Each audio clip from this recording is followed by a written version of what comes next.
Do you have headphones, TJ? Yep, I do. Those are high quality. I know. I usually have my own in my car. I forgot them today. Replacing the Barbie and Ken 1983 Walkman ones that we had before.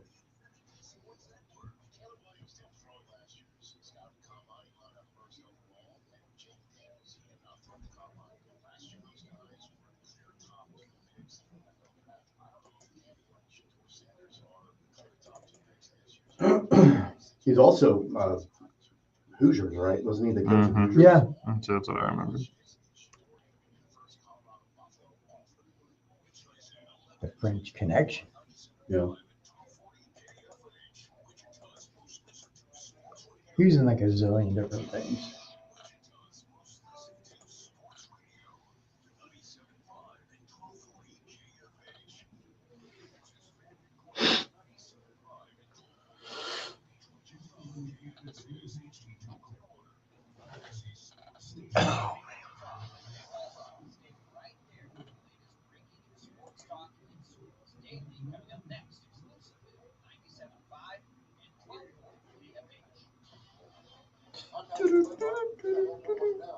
Went to Chicken Pickle last night. My parents were in town. I took him there.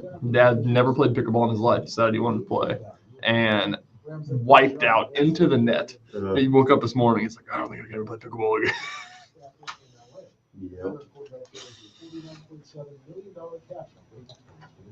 Elsewhere, Colts GM Chris Ballard says the team will have an open competition at quarterback next season between Anthony Richardson and whoever they acquire this offseason. Ballard added, quote, I think that's good for the team, and I think it's good for Anthony. The Packers announcing they have had trade talks regarding quarterback Jair Alexander and are open to meeting with them for the First time I ever played pickleball at Chicken and Pickle, I ripped my pants. So, Nice. yeah. What are we talking about to start this bad boy? What's that? What are we talking about to start We'll this start bad boy? with K-State. All right, when it comes to getting life insurance for your family, a lot of Oh, God, I just spit out.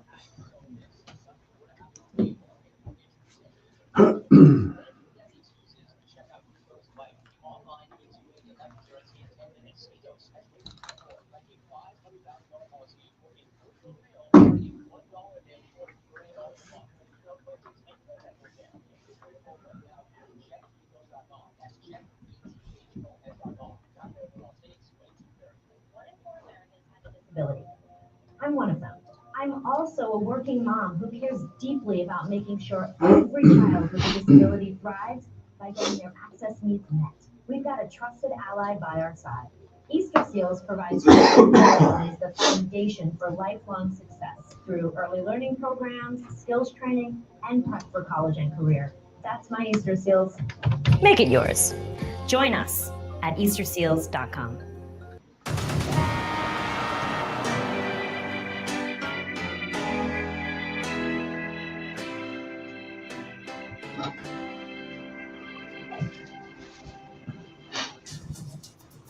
Now, from Wichita's most listened to sports radio, 97.5 and 1240 KFH. This is Sports Daily with Jacob Albrock and Tommy Kester.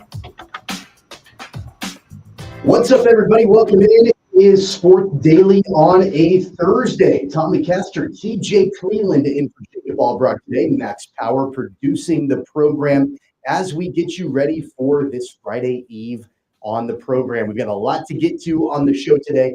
The Kansas State Wildcats dropped their fourth in a row against UCF last night. We will get into all of that.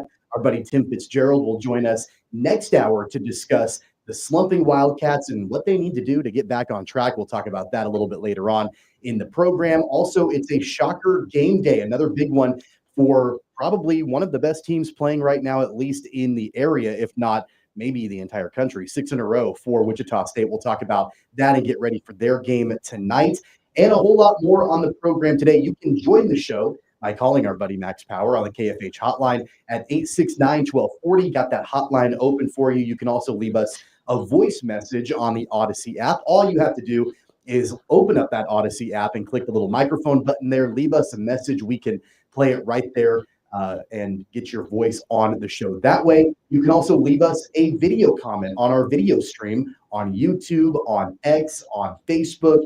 You can join us there. Also, we are simulcasting with our friends at KWCH on the 12 News Connected app.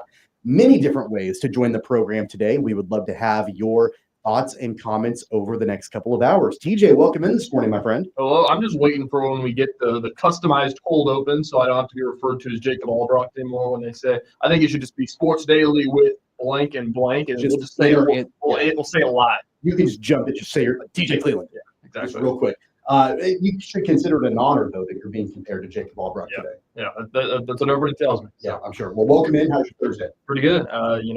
Getting back in the swing of waking up early, as I was saying. I haven't done the show in a while. During that December, whenever all the Christmas stuff was going on, I was up before sun came up forever. This is weird coming into the studio with the sun actually up a little bit. It's a lot different than whenever it's pitch black outside. A lot easier to wake up and get to work. I was really excited, because I'm, same thing as you, driving in, and now we're at the point of the year when the sun is kind of starting to come up a little bit. It's not pitch black.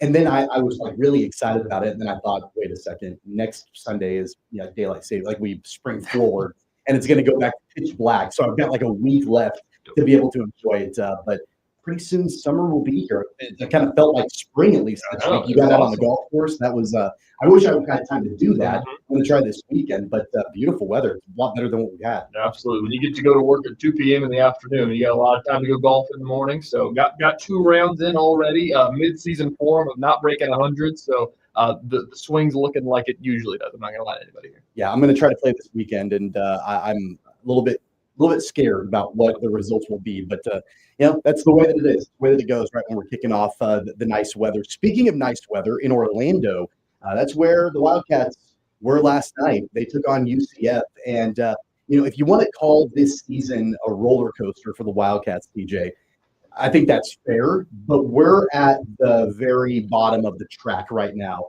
for the Wildcats. We're back down in that slump again. 4 losses in a row for the Wildcats as they lose to UCF 80-76 last night. Of course, we knew that they were going to be without Coleman Hawkins for the second straight game.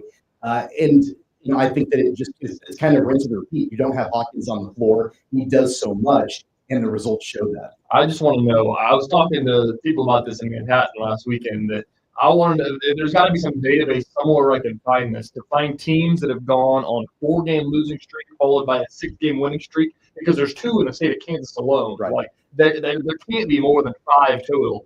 And then for K-State to go 6-6-4, it's unbelievable. I don't know how many teams I've ever seen do something like that, to where you just rattle off and be the hottest team in the country for 2 weeks and then just it's gone. Like it literally feels like it's the team that we watched before the winning streak. And Coleman Hawkins obviously helps. It doesn't help whenever he's on the bench with an injury, but I mean, it doesn't make sense. Like it's the same conundrum of why are they losing these games, and you look at the box score and you don't know why they lost the game. I don't know what's more frustrating when you have the bad start to the conference season like you had, and you end up going under 500 early on, and you kind of become a little bit irrelevant. I don't know if it's more frustrating to start off that way and then have to pull yourself out of the hole, or to rattle off 6 straight wins, get back into the NCAA tournament conversation, and then the bottom just falls out again. Yeah, I feel like it's got to be the second one, to get everybody's hopes up, basically, like they were literally dead in the water. I mean, there was about 6 times that somebody called Kansas State Wildcats like hitting rock bottom, dead in the water. It's over. They're not making the tournament. It's gonna have to be an auto bid, basically. And then they're on the bubble, like they were listed on bracketology. And then it's like, well, now that's all gone forever now. So even still, you lose to Utah or you lose to BYU. It's like, well, that's still a chance. And then you lose to Utah, and people were still giving them a chance. And then to see where they're at now, I mean, it's absolutely not happening. And they may play their way out of an NIT bid at this point. Yeah, 13-15 overall, 7-10 in conference play. They're gonna need to go 3-0. I think towards the end, like the last 3 games of the conference season, and then making a nice run in the Big 12 tournament. If we're talking about any kind of postseason, I think for the Wildcats, that's easier said than done when you don't have Coleman Hawkins. And I don't know if even if he does return at some point in the next 3 games, I can't imagine that he's going to be 100%. Yeah, this is something we'll talk about with Fitz for sure. But Coleman Hawkins, there was a lot of scrutiny about what he was and not being the player that everybody thought they were going to be. And because when you pay a guy that amount of money, you expect him to be a number one option who's going to score 20 points a game every single night out. And then during the stretch where they won all those games, you could see what Coleman Hawkins was so good at. He's not a true scoring option. Every game he had like a 4x4, 4x5 or whatever it was. He would get you 5 assists, 5 rebounds, and whatever every single night because he's a facilitator. He's a 7-foot-tall point guard basically. And so when you don't have him out there for a team that during their stretch of losing those 6 games in a row was just standing around, looks like they weren't running plays, looks like they weren't doing anything. When you lose the guy that's your number one facilitator, that's what's going to happen. Doug McDaniel's great, but Doug McDaniel doesn't run an offense. Doug McDaniel is really good at getting the hole and being really fast, basically. Coleman Hawkins was kind of the guy that ran that offense. There's a lot to get into regarding this game, what things look like moving forward for Kansas State. There was definitely some chatter last night after Jerome Tang's post-game press conference and what he said with the voice of the Wildcats, Wyatt Thompson, on his post-game radio show. That little interesting. It's some interesting comments from Jerome Tang. We'll get into all of that with Tim Fitzgerald in our next hour, but I want to dive into it a little bit more in our next segment because I think it's interesting and indicative on the mindset and psyche of this team. And TJ, that's been extremely fascinating all season long. This team early on didn't feel like they were together. Then they win 6 in a row, and they absolutely feel like they're back together. And now they feel like they're not again. And things are definitely, I feel like they're boiling over a little bit from Jerome Tang. Yeah, you know how it's a breath of fresh air, honestly. To see Kansas State, they lose to Wichita State, and give them credit because Jerome Tang is the ultimate optimist. Like I've never really heard that guy say a negative thing about anything. They lose by 20 to Wichita State, and he comes whistling into the post-game press conference. To see him kind of scrutinize this team a little bit, it's like, okay, somebody knows this is not right. Somebody knows what's going wrong. We'll tell you exactly what Jerome Tang said in this post-game radio show with Wyatt Thompson last night. On the other side of this timeout, we're just going to go in here on this Thursday. Max Power producing, TJ Cleveland to my right. I'm Tommy Castor. It's Sports Daily. We're coming right back.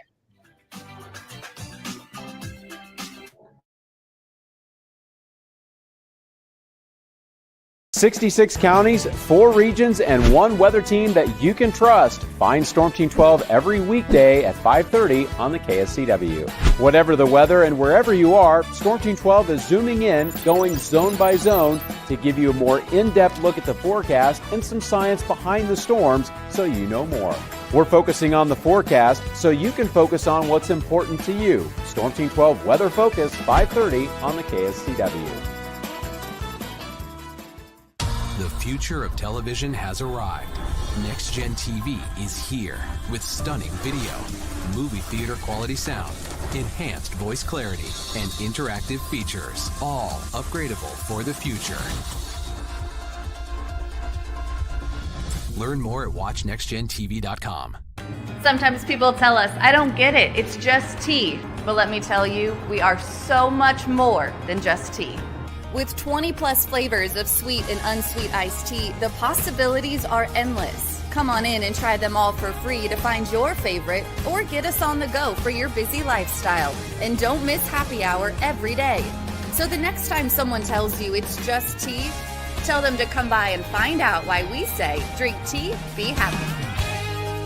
It's the canvas of our imagination. They tell a story. Clouds affect the events of your day. Sometimes they growl, sometimes they inspire, but they're always the messengers of nature's mood, written in the sky. Storm Team 12 understands the language of clouds. We're dedicated to decoding their message, so you know what to expect. Behind every cloud, there is a story waiting to be told. Trust Ross Jansen and Storm Team 12, alerting you first to the impact on your life. When you need help, remember, you're not alone. We are here. We are neighbors. We are together. We are Kansas.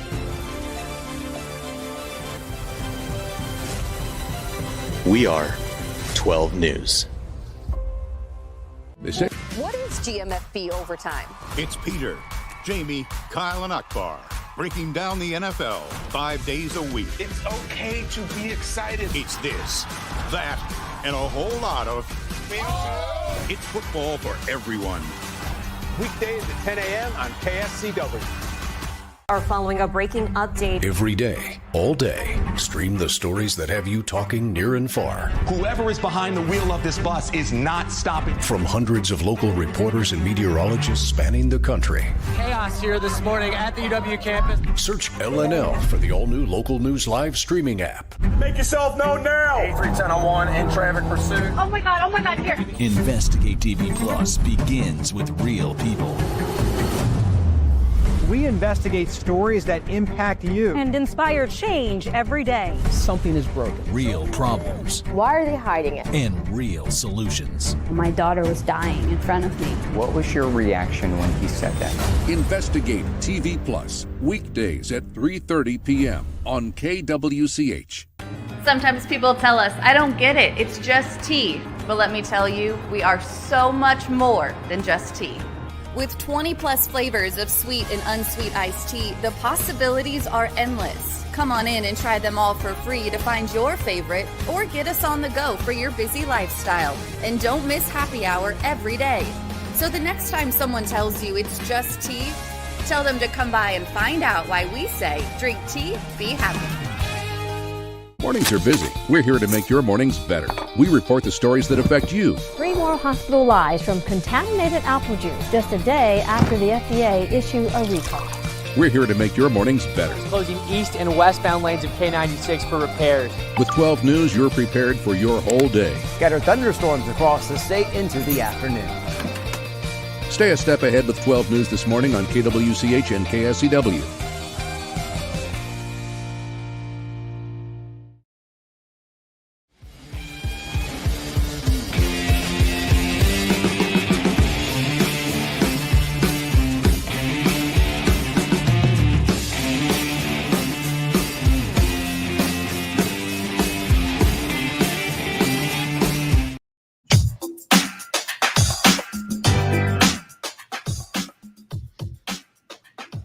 Welcome back, everybody. It's Sports Daily on Thursday. Tom Kester, TJ Cleveland, and Jacob Albrock. Max Power producing the program. The KFH hotline is open at 9-1240. Would love to have you join the program this morning. We're talking K-State losing their 4th in a row last night on the road at UCF. And before the break, TJ, we talked about things are definitely boiling over a little bit, the frustrations with Jerome Tang. On his post-game radio show after the game last night with Wyatt Thompson, his quote was, I'm quoting him directly here, I normally take the blame for stuff and everything, but at some point, some of these guys have got to take ownership of what's going on out there. This one is very frustrating. He went on to say, I have got a good group of guys that have character and perseverance. They're gritty and they fight back, but at some point we have to stop fighting back and just fight from the very beginning and get a lead. We have to not allow a team to get a lead and force us to claw back. My first thought was, things are definitely boiling over for him, his frustrations. My second thought, though, is he's not wrong.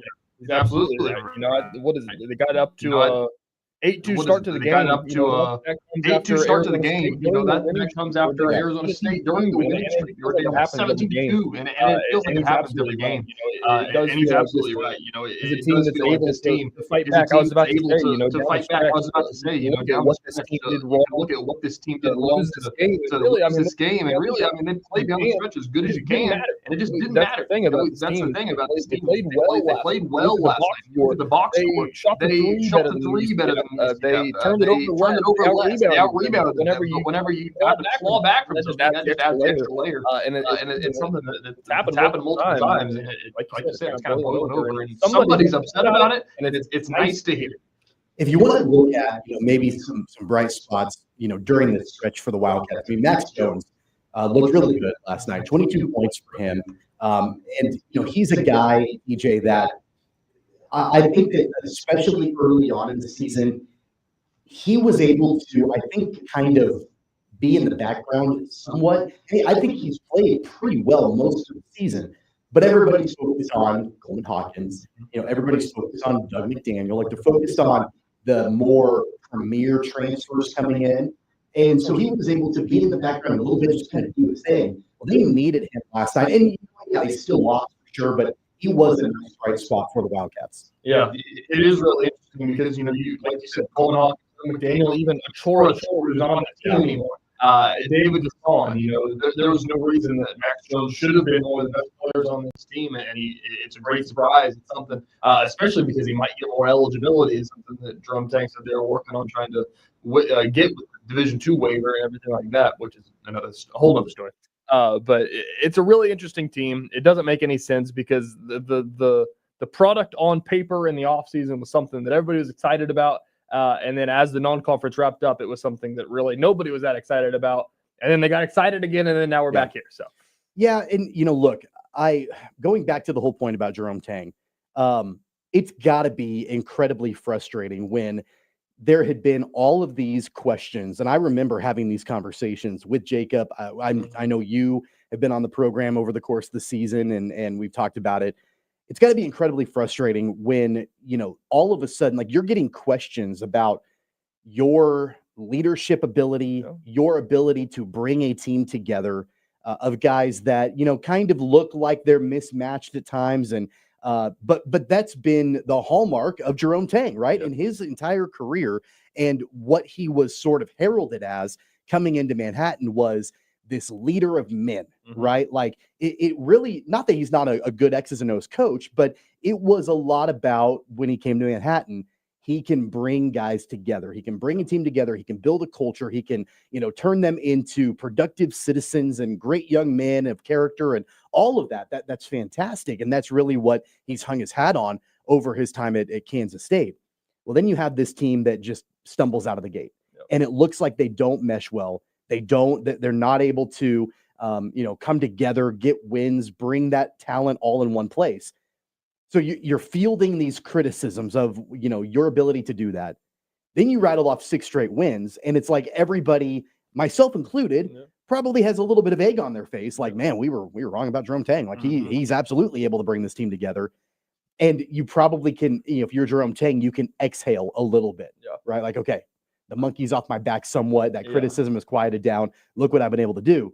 Then you lose 4 in a row and the bottom drops out again. Yeah. So I think that it absolutely is right. You think back to the Marquise and Keontae year, and it really was like, if you go back and turn the tape on, like, they just played basketball. Like they really didn't run that many sets. Jerome Tang's really just not a sets guy. And it really felt like now looking back, because hindsight's 2020, they were trying to run sets. And I think that he was overcoaching in a way during the losing streak, because you asked questions about what changed from that to the winning streak. And I think it was basically just like, we literally kind of just dumbed everything down because like something wasn't connecting to the players. And then that worked. Like that worked so well. And I think that the whole technique of what he did with Marquise and Keontae, even last year, of just kind of just trusting in these guys, playing with love, everything that Jerome Tang preaches, and it just really didn't connect. Like these guys weren't the guys that were going to do that for you. And so I think that he tried to overcoach, and then I think he did the right amount of coaching. And then I think now this team plays as well as the chemistry is, and it feels like the chemistry is not there, and the product on the court is going to feel the same way. So when this team plays confident and plays together and plays for each other, they play great. And then whenever they don't, you get a 6-game losing streak, and 4 games could turn into that. I think that brings up a really good point and a really interesting question. And you spent time around the program. You spent time around Jerome Tang, more so than I have for sure. That whole mentality, the coaching with love and the development of young men and like all of that we know Jerome Tang.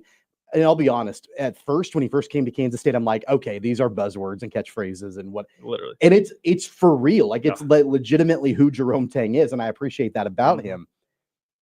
In this world of college basketball, in the NIL world, when you've got a $2 million man in Coleman Hawkins, you're potentially dealing with turnover every single year. Do you think that resonates long-term? Does that style of coaching, is that going to work in 5-10 years for Jerome Tang? That's the thing that makes the Elite Eight run make no sense at all. Yeah. Like none of those guys played together. It was a completely new roster, and it worked. And so I think that's what got everybody so optimistic about this. But you're exactly right. I think that, it's great that K-State's got the NIL war chest to go get guys like Coleman Hawkins and Doug McDaniel. And they really basically kind of said, like, why would we recruit high school kids when we can do this every year? These kids are better than high schoolers. But I think that the fact of the matter is that, that kind of coaching is something that is going to take time. Like it's not something that to get these guys to play together, they don't know each other in November when they're playing these games. Like they haven't played a game with each other. So it's going to be really interesting of how this works. I think that he's the best I've ever seen at doing it. Like you said, it felt like buzzwords. And then I think I covered the Sunflower Showdown when they beat K-State or beat KU and stormed the court and everything. And I sat in that press conference with like my jaw on the ground. I was like, this guy, like I'm sitting in church right now. Like, it's for real. I mean, he's so good at this. It's authentic and genuine. And that, I have always honestly appreciated that from him because it's refreshing. And again, like it took me a little while to get on board with it. I'm like, okay, this is pretty cornball. But it works. And it at least up to this season has resonated. That's why, TJ, the 6-game winning streak was almost like validation that, okay, like even with a team that doesn't have honestly the best chemistry, and we've seen them really struggle to work together, play together, get the best out of what they can do. That mentality is seeming to work now with a 6-game winning streak.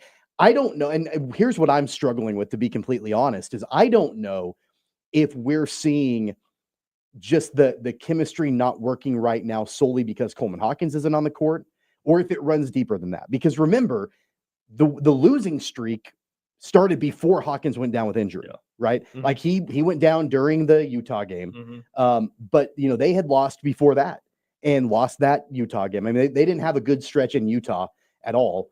And then, of course, he goes down with an injury. They haven't been able to follow it up. So even with Hawkins on the court, I don't think that their prospects are high at all without him there the final 3 regular season games, if he does indeed miss those games. But the struggles began, he was still healthy and playing. Yeah, I think that if I had to take a shot in the dark, obviously outside of the closed doors of the program and everything, you play well and motivated whenever they had something to play for. Like they still had a chance out of nowhere, had a chance to still make that tournament. And then I would have to imagine that, you lose to BYU in a tough place to play. You can't really blame that on anything. BYU also shot the lights out that road trip for KU and K-State. You lose that game, and then it's like, oh, well, like it's going to take a miracle now. And then you lose to Utah. And then if I had to guess, I think that they would have lost the last couple of games even with Coleman Hawkins on the court, because it's like, what are we playing for? Like what do we have to shoot for? And I asked Drum Tang that on Sunday and just was like, before the season starts, you can preach a conference title, you can preach a at-large bid. Now it's late March, and I mean that's not there. Yeah. Like, how do you get these guys to show up every day? And I mean, he said, he's like, we get to play basketball. Like nobody's going to sit here and complain about playing basketball, and we love the game that we play. And I mean, there's truth to that, but I also think that subconsciously, like you can sit there and preach everything that you want to preach, and the guys can say the same thing. But subconsciously, if you're not playing for anything, it's the same reason that late NFL season these guys are checked out and everything. So I don't think that Coleman Hawkins is showing up to work every day, buying for an NIT bid or anything like that. So that's the number one thing that I'm most interested in the rest of this year is what this team, are they going to win a game? What are they playing for? Like what gets these guys going? You could definitely tell that Jerome Tang still, even without Coleman Hawkins on the court, is trying to push all the right buttons and try to figure out a lineup that works, a strategy that works. It was really interesting to me, TJ, going back to the Arizona State game, that first game that they didn't have Coleman Hawkins with the injury, that the starting lineup was small. I mean, he put out there a smaller lineup. It was a 4-guard lineup. Mm-hmm. They ultimately didn't work.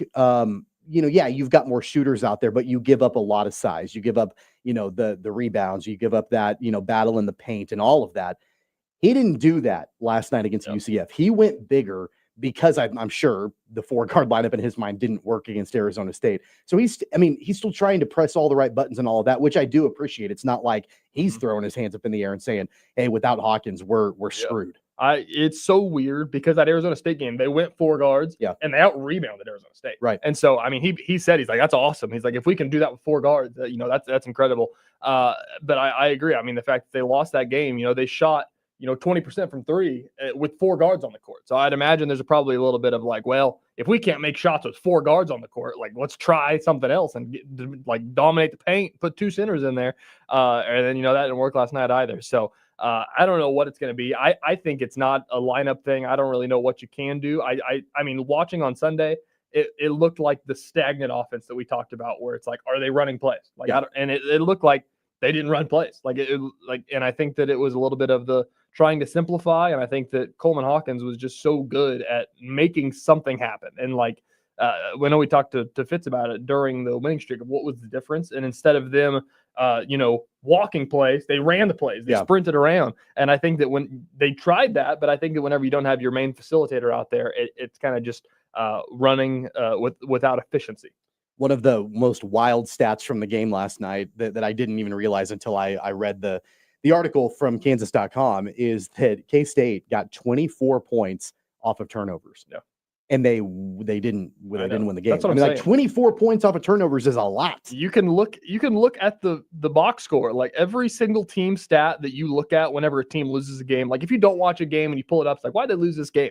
If you blocked off UCF's half, it's like, well, I mean, they turned it over 13 times, but they also got 26 points off of turnovers. They shot 40%. They shot over 30% from three. They made 15 free throws. It's like, oh, they probably won this game. And they didn't win the game because they started off at a 10-2 hole. They led for about like a minute and a half of that game. And I think that's just what it came down to, is the fact of it's nothing you can pinpoint that we need to work on this. I feel like, I think they just need to work on going and winning a basketball game. Like they need to just find a way to not have to claw back, like you said, because, you can do everything right, but if you do really bad for 3 minutes, it doesn't matter. Well, we've talked about, Jerome Tang being able to continue to try to push all the right buttons and strategize with lineups and all of that. We've talked about how important it is for the team and the questions about whether or not they still have anything to play for. I think that one of the other things that we haven't touched on yet is the fan base, and especially another home game coming up this weekend in Bramlage. And, after all of the different quotes from Tang after the game last night, the one that was directed towards the fans, he's pleading and begging for them to not give up on the season either. He said, and I quote, "We are not good enough to win without you," meaning the fans. He needs the fans inside Bramlage this Sunday as they take on a Colorado team that, while, you just take a look at their record, is not good, especially in conference play. I just look at both times they played Kansas this season. They hung with the Jayhawks both times, and including in Boulder earlier this week, where it was only a 7-point win for the Jayhawks. Tad Boyle's got obviously the team is underperforming from a record perspective, but he's still got them playing hard. Yeah, if you had to pick a spread for that game, I'd pick Colorado, right? Whatever it is, whatever it's going to be, there's no reason to pick K-State right now. So, but that quote is very interesting to me about they can't win without the fans. We are not good enough to win without you. And it's unbelievable that Bramlage Coliseum, that's the way that it's been over Jerome Tang's tenure. Even like this year, we were talking about their at-large chances, but they were so bad in the net rankings because they were bad on the road, but they were so good at home. And it's unbelievable that Bramlage is such a home court advantage now, thinking back to, Bruce Ball, everything like that. So I agree. It's right. This team's not good enough to just go out and win in a vacuum. Neutral court, they're probably not going to win that many games either. So I don't know. It's a very interesting thing, but I don't know what the crowd's going to be like. Even last week against Arizona State, it wasn't full. There was a good crowd, except for the student section, it wasn't full. So I don't know if you're going to get up to go watch Colorado. So it could be back to the ugly days of who's going to show up to that game. Yeah, it's their next to last home game, and it's a 3:00 tip on Sunday inside Bramlage. They get one more home game in the regular season at least, and that's the finale. It's Iowa State. They're going to win that game at home. You think K-State will win that game against Iowa State? Just because they're so weird. On they're senior day? And, yeah. If they don't have Hawkins, how are you going to beat Iowa State if you don't have Hawkins, right? But that's the most K-State thing ever, just to go on a 6-game losing streak and then beat KU at home. True. Or be absolutely the worst team in the entire conference and then find a way to get a top 10 win or something like that. It's just how stupid the Big 12 is recently. Yeah, the most concerning thing with Hawkins is that there still is no timetable for his return. If they were able to sort of pencil in, like, we think we'll have him back for, like, at that point, then you can hold some optimism. We simply don't know. We just don't know when he's going to be back. And so, yeah. Jerome Tang even said the other day, it was kind of a day of thing that they were like, he's not going to play. And then in the post game, Kellis Robinette asked him, how close was he to play it? He's like, he's not close. And he's like, will he be close? He's like, if until the doctor tells me, I'm not expecting to have him back. Yeah, it's like that's a big. That sounds like you really hurt to me. That's a big nugget of information to just like kind of Yeah. casually drop, like not close. Yeah. Not close at all. So at least the last 2 games, the Wildcats haven't had him. I would imagine it's unlikely that they will have him on Sunday inside Bramlage against Colorado, but I guess you never know. And then they wrap up things on the road next week with Cincinnati on Wednesday, and then back at home at Bramlage on Saturday, March 8th, taking on the Cyclones of Iowa State. We'll have more on the Wildcats in our next hour. Tim Fitzgerald, GoPowerCat.com, our insider for K-State, going to join us to break down everything that we just talked about, give his insights on where this team is at right now, where he thinks their prospects are with or without Coleman Hawkins. Everything that we just discussed, we'll get into in more detail in our next hour with Tim Fitzgerald. Want to tell you about a great contest that you can win. Your legend begins aboard the Disney Destiny, the all-new ship from Disney Cruise Line, sailing November 2025. Log in and listen to KFH on the Odyssey app for a chance to win a trip for 4 to set sail on the Disney Destiny in this national contest. All you need to do is listen for an hour on the Odyssey app. You can find out more online right now at kfhradio.com. Sounds great. I would love to go on a cruise in November, so you can definitely do that right now. Again, all the info at kfhradio.com. On the other side of this timeout, it's a Shocker game day. We'll break down everything about the Shockers in action tonight. It's on the other side. Max Power producing, TJ Cleveland. I'm Tommy Castor. It's Sports Daily coming right back.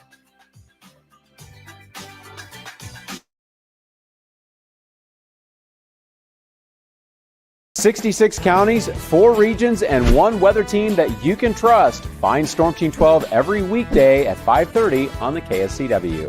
Whatever the weather and wherever you are, Storm Team 12 is zooming in, going zone by zone to give you a more in-depth look at the forecast and some science behind the storms so you know more. We're focusing on the forecast so you can focus on what's important to you. Storm Team 12 Weather Focus, 5:30 on the KSCW. The future of television has arrived. Next Gen TV is here with stunning video, movie theater quality sound, enhanced voice clarity, and interactive features, all upgradable for the future. Learn more at watchnextgentv.com. Sometimes people tell us, I don't get it, it's just tea. But let me tell you, we are so much more than just tea. With 20 plus flavors of sweet and unsweet iced tea, the possibilities are endless. Come on in and try them all for free to find your favorite or get us on the go for your busy lifestyle. And don't miss happy hour every day. So the next time someone tells you it's just tea, tell them to come by and find out why we say drink tea, be happy. It's the canvas of our imagination. They tell a story. Clouds affect the events of your day. Sometimes they growl, sometimes they inspire, but they're always the messengers of nature's mood written in the sky. Storm Team 12 understands the language of clouds. We're dedicated to decoding their message so you know what to expect. Behind every cloud, there is a story waiting to be told. Trust Ross Jansen and Storm Team 12, alerting you first to the impact on your life. When you need help, remember, you're not alone. We are here. We are neighbors. We are together. We are Kansas.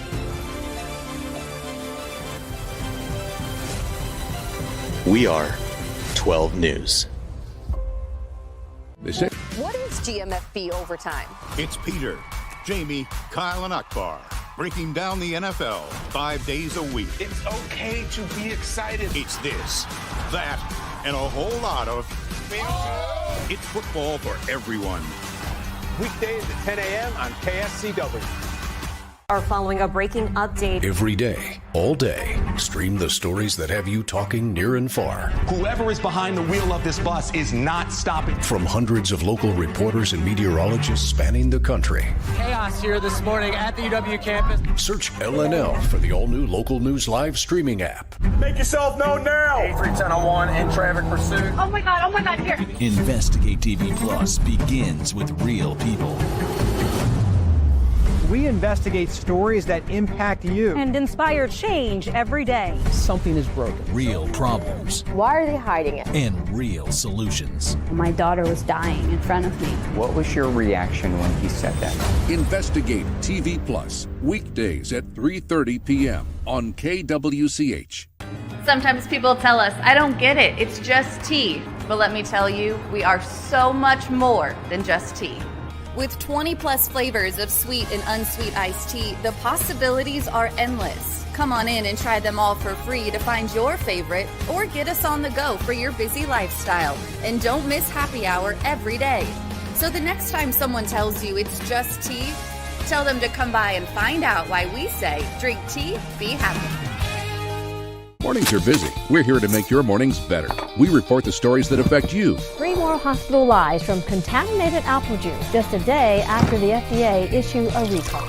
We're here to make your mornings better. Closing east and westbound lanes of K96 for repairs. With 12 News, you're prepared for your whole day. Scattered thunderstorms across the state into the afternoon.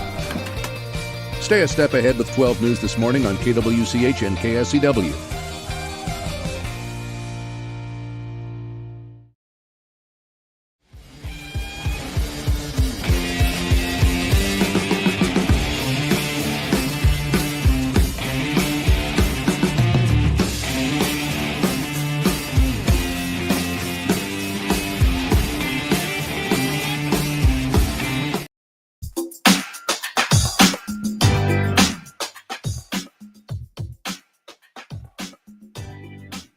Well, just a quick side note on our K-State conversation. If you want to hear more from Jerome Tang, right here on KFH tonight, 7 o'clock, the Jerome Tang Show, I'm sure he'll have more comments and thoughts about the 4-game losing streak that the Wildcats have been on to get themselves out of contention for the NCAA tournament, at least an at-large bid. The Jerome Tang Show tonight again at 7 o'clock.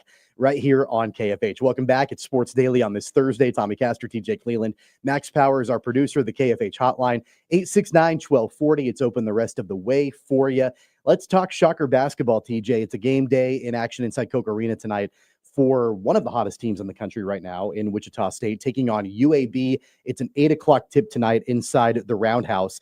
And, you know, what more is there to say at this point for Wichita State? 6 in a row. It's the complete opposite from what we've spent the beginning of this show talking about with the Wildcats, how good Wichita State has been recently. It's absolutely everything that you kind of thought it was going to be. You know, this was a team in the non-conference that showed you that they were capable of kind of dominating through the American, you know, having troubles probably with Memphis and North Texas and the teams at the top. And something's changed. You know, it really is like Paul Mills hasn't changed. Like, he's kind of just preached the same thing. I think that the number one thing, if you asked, of what they do differently to win these games, and it's a crazy thing to think about, is that they are deliberate now on slowing the game down. Like, they try to slow everybody down because, like, Memphis is a team that loves to go fast and score 100 points, and Wichita State slowed them down so much that they ended up winning that game. So unless they have basically a 1-on-0 fast break, they're not going to do it. Like, they're going to stop and set up a play. And, you know, we just talked for a while there about how Jerome Tang is not a sets guy. He kind of just lets him go. Paul Mills is a sets guy. Yeah. Like, if you follow Taylor Eldridge on Twitter, you can see everything that they subliminally do, you know, deliberately do. Like, they're so good. I really want to know how deep the playbook is because right now they understand what they do well and they attack that and try to exploit it. What do you think that we haven't talked, you haven't been on the show since this win streak has started for the Shockers and they've gotten themselves all the way back to 500 in conference play.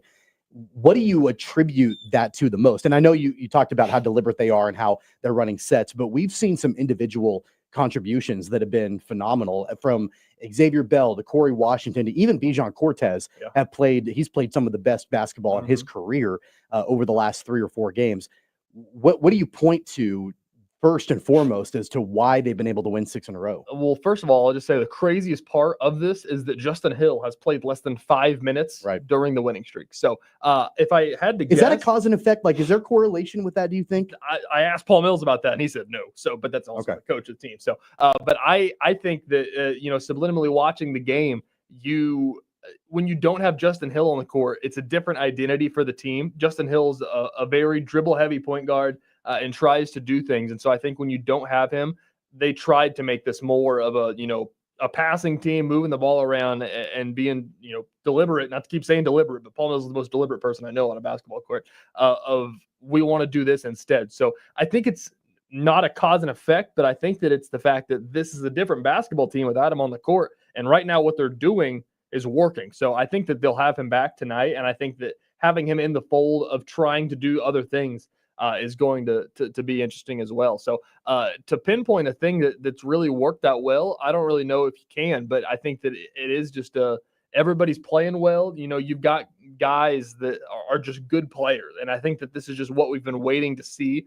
And I really don't think it has been like, we need to stop doing this, we need to start doing this, other than, just kind of dictating play. But right now, this is the team that beat Kansas State, and they've shown it over the last 6 games.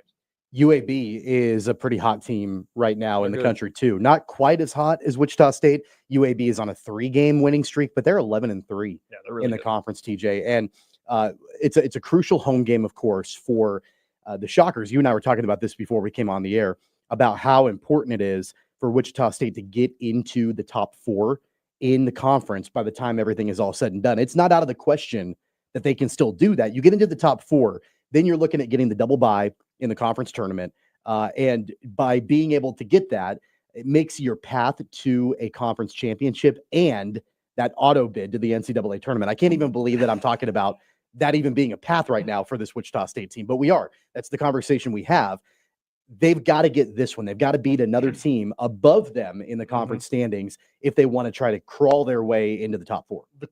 Even the craziest part about this, I was talking to Coach Mills about this the other day as well, is that after who'd they have? It was Charlotte and then USF. After that, starting with Memphis, that 5-game span, I think it wraps up tonight, has been the 5 best teams in the conference. Like it'll continue this weekend because North Texas on the road. Yeah. It was like Memphis, North Texas, UAB, Tulane, and FAU are all top 5 teams. Yeah. So if they're 3-0 right now in the first 3 in that 5-game So stretch. that's the thing. I think that obviously the double bye is a factor and everything, but I think more so whenever you're a team that is playing solely just to try to get hot in March at this point, they're not going to get that large, is basically that if you can beat the teams now, it'll show you can beat the teams later. It's tough to go in to, especially for, a group of 20-year-olds to go into a building saying, well, we lost to Memphis twice in the regular season, but maybe we'll get them this time. But I think if you can say, hey, we beat Memphis, we beat UAB, we beat North Texas, why can't we do it again in Fort Worth and do this? So I think that's why tonight is so important, to show like you can beat Memphis and it can be a fluke. But if you beat Memphis and you beat UAB, you're going to be one of the best teams in the conference, and you're showing that right now. So the whole name of the game right now, whenever you get to this point and you lose 4 games in a row to begin your conference play, is that you just got to find a way to get hot. They're getting hot right now. So if you can just keep beating these teams, you're going to have so much confidence going to Dickies Arena. This is a fairly inconsequential point because, again, we're not talking about an at-large for Wichita State. That's not going to happen for them. But I do think it's interesting in this 5-game stretch where you mentioned the top 5 teams currently in the conference standings that the Shockers play all in a row. The final one, the one this weekend on the road at North Texas, that's the only one out of the 5 that is considered a quad 1 game for Wichita State. I was looking that up. I was going to say, they beat Memphis and they beat FAU. Like, right. Memphis is a quad 1 team, but it was at home. Yeah, it was a quad 2 game. So, again, fairly inconsequential because we're not talking about an at-large bid or anything for Wichita State, but it just goes to show, again, North Texas in their home arena, that's big. And you can't look past UAB tonight just because you've got North Texas on the road looming. It's going to be tough. It's definitely a tough tough stretch between these two teams. UAB, just watching them, they have Yaxel Lindeborg, who's probably an AAC Player of the Year candidate if PJ Haggerty wasn't in the conference. So you've got him, even just looking at KenPom here, I got it pulled up. Offensive rebound percentage, they're going to get they have the 4th highest offensive rebound percentage in the entire country. They have the 14th highest turnover percentage in the entire country. They're really good at what they do, and they're a lot like Wichita State, that they try to exploit what they're better than you at. And they have one of the best big men you can find in the entire conference. Last year, they were loaded with shooters. I'm sure that's the same thing this time around. So it's going to be a tough out. They play really well. I was in Fort Worth and watched them beat Wichita State to end their season last year, and I picked UAB to go to the Sweet 16 after I watched that. So, like I said, they're really good at knowing what they do. We talked a lot about Jerome Tang early on in the show and his demeanor, the way that he carries himself. You spent quite a bit of time around Paul Mills. I would imagine that, that really bad stretch of basketball, you're 1-7 in the month of January, all of that.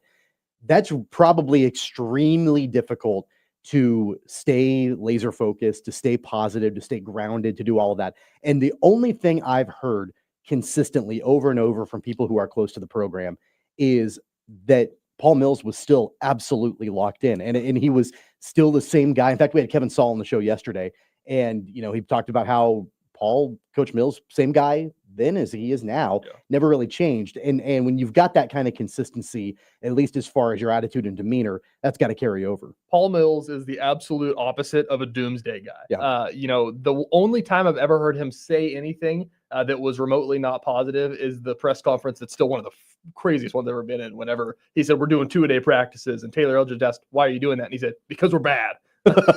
So that's the only ever since then he's been in a better mood. But to even show this, after they beat somebody part of this winning streak, I can't remember who it was. Somebody asked him about, you go from hitting rock bottom to doing this, and he said, we've had 4 rock bottoms now. What are we going to do? You just kind of got to keep bouncing up from that. And so they did. The best way to describe his personality through all of this is Xavier Bell said that Paul Mills is a solutions guy. There's a lot of guys, and he said this is an awesome answer as well. Also, Paul Mills press conferences are just a whole trip. You need to listen to some of them. But he said, he's like, any idiot in the country can tell you what the problem is whenever you're not playing well. Every person on the couch watching the game could say they're turning the ball over too much. Was that directed towards me? I wonder if that was directed towards me. Maybe. I'm sure he listens to Sports Daily every morning. Sure. Yeah. He said any idiot in the country watching a game on their couch can tell you you're turning the ball over too much and you're not getting good looks. The difference is how you can change that. And so Xavier Bell called him a solutions guy, and he's like, and he said something about I can't stand whining. I can't stand complaining. So if you're going to complain about something, you better have something to change. And so they've tried everything. They've against Tulane, they dropped into a zone and made Wichita State shoot 3-pointers, and they're one of the worst 3-pointing shooting teams in the entire country. And for him to say, okay, we got to change something here. We got to find a way to get better looks. And they did, and they won the game. So he's really good at that. It's interesting when you take a look at where the American teams rank in the net rankings right now. UAB and Wichita State are neck and neck. I mean, there's only about 7 or 8 spots that separate the two. It wasn't that way the last time the net rankings came out. In fact, it was more like a 15 place spread between UAB and Wichita State. So you've got 2 teams, at least as far as that metric is concerned, that are fairly neck and neck. They're fairly close to each other. Wichita State is the 5th highest American Conference team in the net rankings. What I think is interesting, just really quickly going back to that really bad stretch for Wichita State, I was looking at this the other day. Really, all things considered, Quad 1 and Quad 2 for Wichita State has been pretty good. I mean, the Quad 1, they're 0-2 so far. They've got a chance to get to 1-2 if they continue this hot streak this weekend against North Texas. But I think they're 4-1 in Quad 2 games. Quad 3 and Quad 4 are mediocre at best. And they have winning records in both of those quads, but not at the clip that you would expect. I think one was like 7-3 and the other was 6-4. You've got to do better against the teams that are beneath you as far as all the metrics are concerned. And they weren't able to perform up to that standard, but they've been playing great against the really, really good teams in the conference. That's kind of what was the scary part kind of about, through this winning streak of what they were going to be able to do. They beat they beat Memphis and they beat FAU, but are they going to be able to beat a UTSA team that they might be overlooking? And so I think that's another facet that's really impressive about this streak is that they're not overlooking anybody, and they preach that all the time, and they do a really good job about that. So the thing is, though, as you're talking about Quad 3 and Quad 4, is that's what's kind of the most frustrating about this season. You lose to Kansas City, you lose to South Florida, you lose to UTSA, East Carolina, Tulsa. You can name all the bad losses that they have. So, I mean, UAB is a team. North Texas is a team of what this team should be. That's what Wichita State, in this era of Wichita State, they're not going to be your at-large coming out of the Missouri Valley kind of team. But they are absolutely should be a team, and should have been this year, a team that's right there towards the top of the American Conference with, a loss to Memphis, a loss to a Power 5 in the non-conference, a loss to Florida, Minnesota and K-State were reasonable losses you could have taken. But the fact that they lost such bad ones, you can get in with no bad losses and be a bubble team. Like there's a lot of American, I don't know if they will this year, they probably won't, but last year, the American was a 3-bid league. Yeah.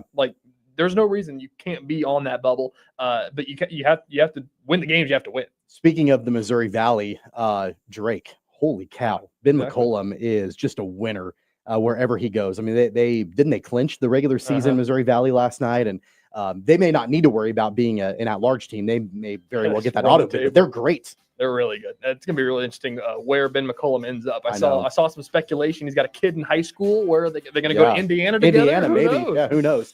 That's interesting for sure. But back to Wichita State. We've got all the coverage of that game tonight over on KUIN. Pregame at 7 o'clock with Mike Kennedy. Tip-off at 8 o'clock. Hour number 2 of Sports Daily. It's coming right back.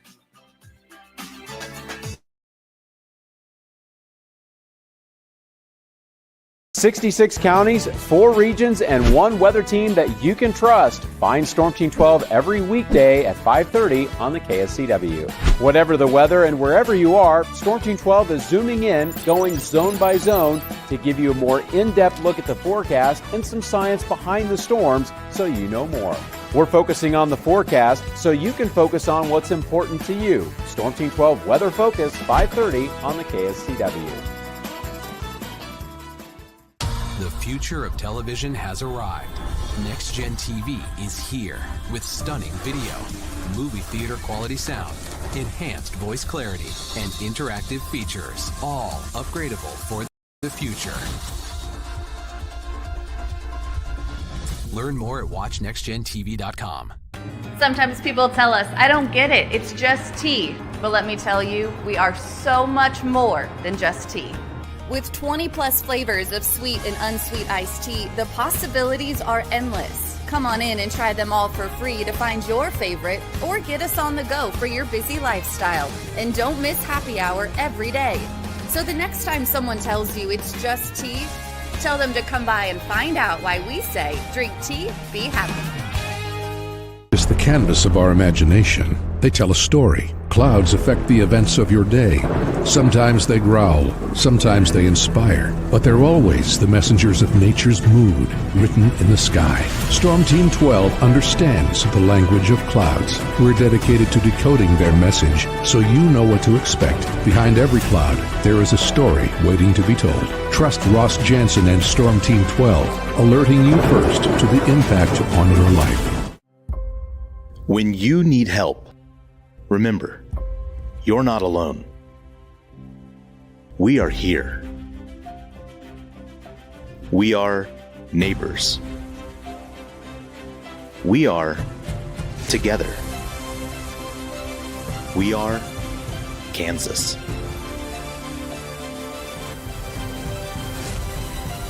We are 12 News. What is GMFB overtime? It's Peter, Jamie, Kyle, and Akbar breaking down the NFL 5 days a week. It's okay to be excited. It's this, that, and a whole lot of It's football for everyone.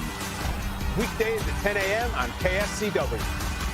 Are following a breaking update. Every day, all day, stream the stories that have you talking near and far. Whoever is behind the wheel of this bus is not stopping. From hundreds of local reporters and meteorologists spanning the country.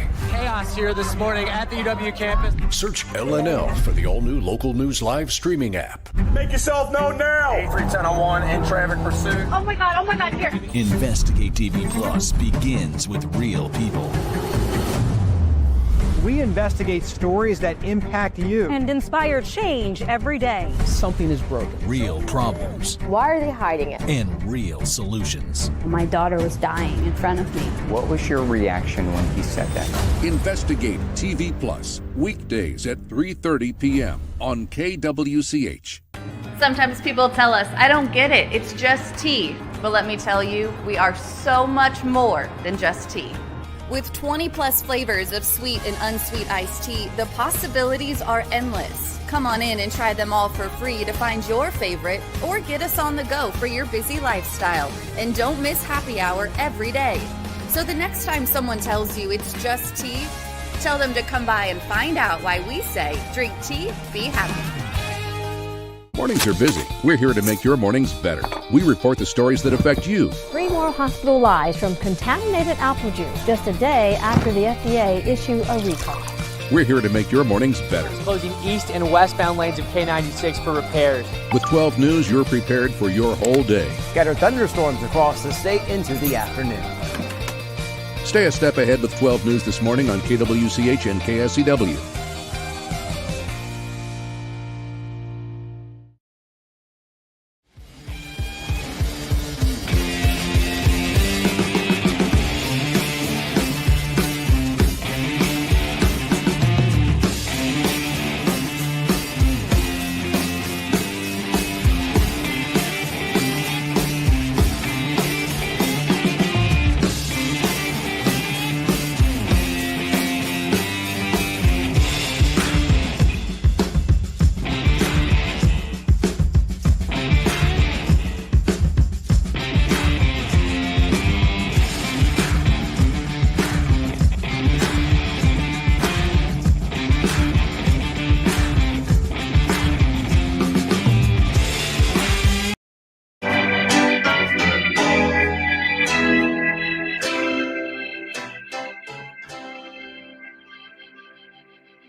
Now, from Wichita's most listened to sports radio, 97.5 and 1240 KFH. This is Sports Daily with Jacob Albrock and Tommy Kester.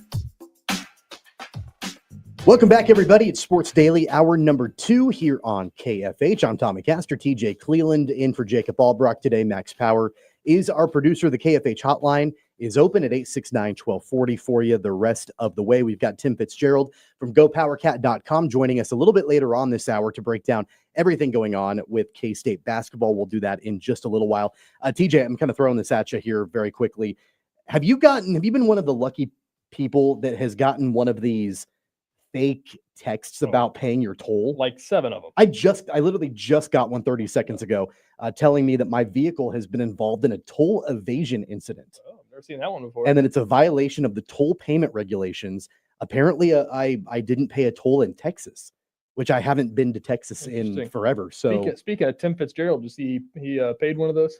No, he didn't. Did he actually? They got him. They got this. I didn't know that. Yep, he tweeted about it. I'll have to get his thoughts on that. I literally just got this about 30 seconds. Like, how are these things still happening? I know. It's crazy that it's able to. I mean, that's the one that like everybody has multiple of those. I've gotten a few of them. I've not gotten this one though. Like I haven't seen that one. They're trying to get, I think, a little bit cute on, and it, like the recipient or the sender. It's like a bunch of different letters and numbers at hotmail.com. Like, what are we doing here, folks? Like, do we not have the technology to just be able to like have these things not come through? And how'd they get my number? That's what I want to know too. Should I pay it? Sure. Should I could respond. Yeah. Ask for more details. Like, who is this? I don't know. Anyway, yeah, that literally just came down on my phone. Let's talk NFL draft a little bit. Abdul Carter is in the news. One of the projected top picks in the NFL draft came down last night that he might need foot surgery. And he's mulling his options right now, according to his agent, Drew Rosenhaus. A couple different options. He can either go and get a screw inserted into his foot and then resume training in about 8 weeks or so, or he can bypass all of it. He can participate in the combine. He can show off his skills, do all of that, and let teams know that he doesn't need the procedure. But that could be a massive, massive impact on the NFL draft. Yeah, it's going to be really big. I definitely wouldn't take him first overall if I'm the Tennessee Titans and have so many other needs and throw the dart out there. That if you have a guy that's needing surgery that is incredibly talented, is the reason he was kind of projected as a number one guy. He's going to fall a little bit to a team that doesn't need the star that can do. The Tennessee Titans. They had Will Levis. I think Tennessee Titans need a quarterback. If you want me to get on a soapbox here, Abdul Carter is going to fall to a team that doesn't need all the help that the Tennessee Titans need. So I don't know. I'm not going to go full mock draft on you here or anything, but I would definitely have the surgery. And if I'm a team, I'm probably letting him slip at least a little bit. I wonder if you're the Titans and you know that Carter has an issue with his foot, he might need surgery, regardless of whether or not, he actually gets that procedure done. If I'm the Titans, part of me, I'm kind of like, maybe I trade down. Maybe I trade that pick away. Because are you gonna bet the farm on Shedeur Sanders or Cam Ward? Like, is that a direction you want to go if you're the Titans? Or is it kind of like, man, we wanted Carter, we wanted to have that foundational piece on our defense, but if he's going to have surgery, maybe we try to get as much as we can in return for that number 1 pick. Yeah, I don't know. I could definitely see that option as well. Obviously the Philadelphia Eagles or the Pennsylvania team, they're getting all the Penn State guys. I could see something like that where they even make a move into the top 10 or something if he's there, because I could see him at least falling past 5, maybe with a surgery impending, especially something that's like a foot thing. It's a big deal for I don't know. That's something they could limit what you can do on defense. So it's funny, Drew Rosenhaus, in typical agent fashion, his quote was that they don't anticipate that will have any impact at all on his draft position. That's great. Really? You think so? That's incredible. I think a screw in your foot and 8 weeks recovery time, and let's not forget the draft is less than 8 weeks away. Especially, wasn't Abdul Carter hurt during the CFP as well with a different thing? It was a shoulder thing, right? I think so. Yeah. So that's another facet to that. Yeah. It's of course we're getting into draft time, and I think it was yesterday or 2 days ago, and there are so many different mock draft boards out there. But Mel Kiper's, I saw him. He had Abdul Carter at number 1 at that time, and so it makes me wonder what direction the Titans are going to go. Kiper even has Sanders falling down the board a little bit to, I think, the Jets at 7. Really? And he's got Cam Ward, at least most recently, a little bit higher up. And I don't know. I mean, it's going to be intriguing just knowing that it's not a quarterback heavy draft class, and the teams that are in need of a quarterback. Again, do you really want to bet the farm on a guy like Cam Ward or Shedeur Sanders? It's interesting. The thing is like you said, if you need a quarterback, you need a quarterback. And then, do you just embrace a tank for one more year if you don't get a quarterback? How much is Travis Hunter going to help you if you don't have a guy to throw him the ball? So I completely understand with not betting a farm on a quarterback. But if you're a team like, I don't even know who somebody up here would be that doesn't have a quarterback. Like the Raiders don't have a quarterback right now. Like you need something. I don't know if you're just going to try to punt until the second round to find somebody. So it's going to be really interesting because, I don't even know who's the number 3 quarterback on the board. Like, yeah, I couldn't name him. That's my point. Yeah. So it's literally those 2 guys are bust, potentially in the draft. It's interesting because you mentioned the Raiders, and there's been so much smoke over the last couple of days about Matthew Stafford and what's going to happen with him. And are the Rams going to bring him back? Are they going to try to, maybe move him and get some value in return for him? There were some rumors I saw on social media, and I want to say it was maybe Jordan Schultz reported, and I might be wrong on this. I haven't looked it up, but I think it was Jordan Schultz that reported that Matthew Stafford and Tom Brady had an impromptu meeting. I don't know. They went skiing in Montana. Okay, so they were in Montana. Yeah. Okay. That's what the report said. At Tom Brady's Montana home, they went skiing. So I just can't imagine Tom Brady and Matthew Stafford skiing. So it together. wasn't like an impromptu, like they actually got on the slopes together was the report? I think so. Unless I'm making that up. I mean, that sounds like a wonderful time for the 2 of them. I just can't imagine 2 NFL quarterbacks skiing together. It's wild to me that, I actually understand the Rams, being okay with Stafford figuring out his value. But at the same time, like if I'm Matthew Stafford, why would I want to walk away? I understand the Rams wanting to go and maybe try to get something in return for him for long term. But if I'm Stafford, I'm like, do I have a better chance of winning a championship in my final couple of years in the league with a team like the Raiders or the Giants? Or why don't I just stay with the Rams and try to, maybe take a little bit less? You've got all the money in the world. Like, why do you need to get more money for the final 3 years? That's what I was going to say. The Rams, I actually absolutely agree with what they're doing. The Rams are, pretty close to being a contender, I think. And I don't think the reason is because of Matthew Stafford. Yeah. They have so many pieces that I think you could put a young quarterback, a young talented quarterback in that position and do well. But as I agree, from the other standpoint, Matthew Stafford isn't good enough. The same argument I had with Jacob one day on the show about you have to be a Hall of Fame quarterback to win a Super Bowl. And I said, well, I think Matthew Stafford may be a Hall of Famer because he won a Super Bowl. I don't think Matthew Stafford was a Hall of Famer without a Super Bowl. So I don't think Matthew Stafford is going to be good enough to go to the Bucs like Tom Brady did. Well, Bucs are good now, but to go to the Bucs like Tom Brady did and everything like that. So He will. Look, he'll make whatever team he goes to better. But will he make them that much better, Exactly. right? Like if he goes, we had this discussion yesterday. Let's say that he reunites with his brother-in-law and he goes to the Giants. And brother-in-law is the quarterback coach, for the Giants now. They were what, a 4 or 5 win team last year. He could maybe make them an 8-win team or a 9-win, but he's not going to lead them to a championship.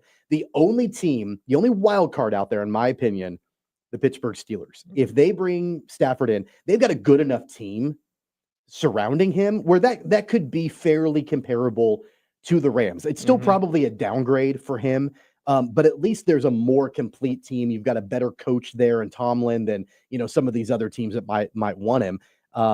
I just don't know if he's going to be able to improve a team that much to automatically make them contenders. Yeah, I'd say the Steelers, I would absolutely agree. They're probably the most complete team without the quarterback to complete it. So, but I agree. I think that, if you went to the Giants or something like that, they'd be maybe a bubble team and making the playoffs or, competing in that division a little bit more. But and don't get me wrong, it would be fun to watch. That'd be awesome. Stafford throw to Malik Neighbors. Yeah. That'd be cool. The thing is, I think that whenever you're Matthew Stafford at this point, you just kind of have to decide, like, do you want to chase Super Bowl or do you want to just go get a bag and just ride off in the sunset a little happy? Because I can see the Rams, being like, look, Stafford, you're 37 or 38, however old you are.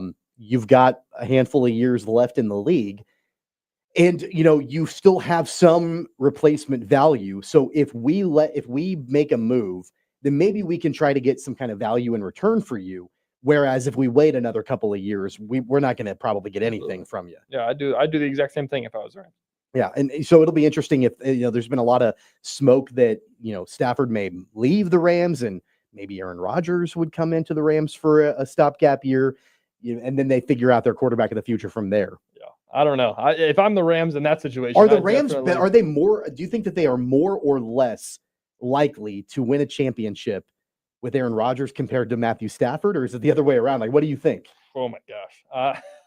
I don't think I'd say that they're probably worse off with a 40-year-old Aaron Rodgers at this point. So, but I also think that there's room. I don't think there's room for improvement for Matthew Stafford, because if you get a young guy, he's not going to be better than Matthew Stafford. But I think that that team is just so close that I think that anybody could kind of go do what Matthew Stafford did, honestly. Yeah. So I definitely I'd take Matthew Stafford over Aaron Rodgers if you made me pick between two. But I'd say the best case scenario for them is that you trade away, get some kind of a pick, and then take quarterback in the second round or something if you're the Rams. Going back to Abdul Carter, as we wrap up this segment here on Sports Daily, an update from Adam Schefter less than a minute ago. He says doctors told Penn State defensive end and projected number 1 pick Abdul Carter that after further scans on his right foot, surgery is not advisable, and that he'll work out on his pro day at Penn State. So who knows? Who knows if it actually will impact his draft position or not? But according to Adam Schefter, he will probably not have surgery on that right foot. That's our update on the NFL draft. On the other side, we'll get into some stadium talk, Chiefs and Royals. That's on the other side, coming right back on Sports Daily.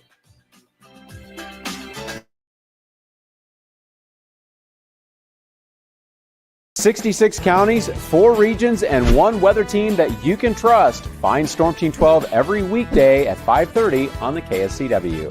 Whatever the weather and wherever you are, Storm Team 12 is zooming in, going zone by zone to give you a more in-depth look at the forecast and some science behind the storms so you know more. We're focusing on the forecast so you can focus on what's important to you. Storm Team 12 Weather Focus, 5:30 on the KSCW. The future of television has arrived. Next Gen TV is here with stunning video, movie theater quality sound, enhanced voice clarity, and interactive features, all upgradable for the future. Learn more at watchnextgentv.com. Sometimes people tell us, I don't get it, it's just tea. But let me tell you, we are so much more than just tea. With 20 plus flavors of sweet and unsweet iced tea, the possibilities are endless. Come on in and try them all for free to find your favorite, or get us on the go for your busy lifestyle. And don't miss happy hour every day.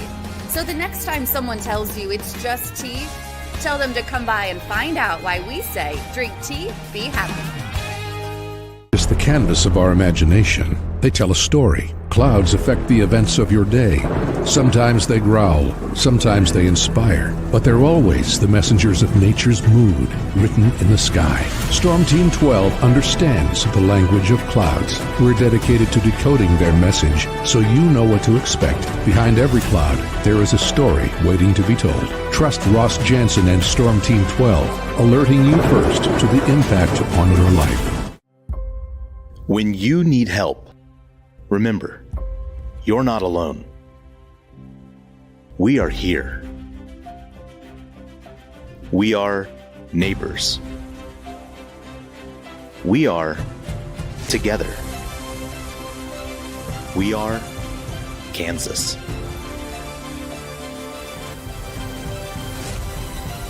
We are 12 News. What is GMFB overtime? It's Peter, Jamie, Kyle, and Akbar breaking down the NFL 5 days a week. It's okay to be excited. It's this, that, and a whole lot of... It's football for everyone. Weekdays at 10 a.m. on KSCW. Are following a breaking update. Every day, all day, stream the stories that have you talking near and far. Whoever is behind the wheel of this bus is not stopping. From hundreds of local reporters and meteorologists spanning the country. Chaos here this morning at the UW campus. Search LNL for the all-new Local News Live streaming app. Make yourself known now. 31001 in traffic pursuit. Oh my God, here. Investigate TV Plus begins with real people.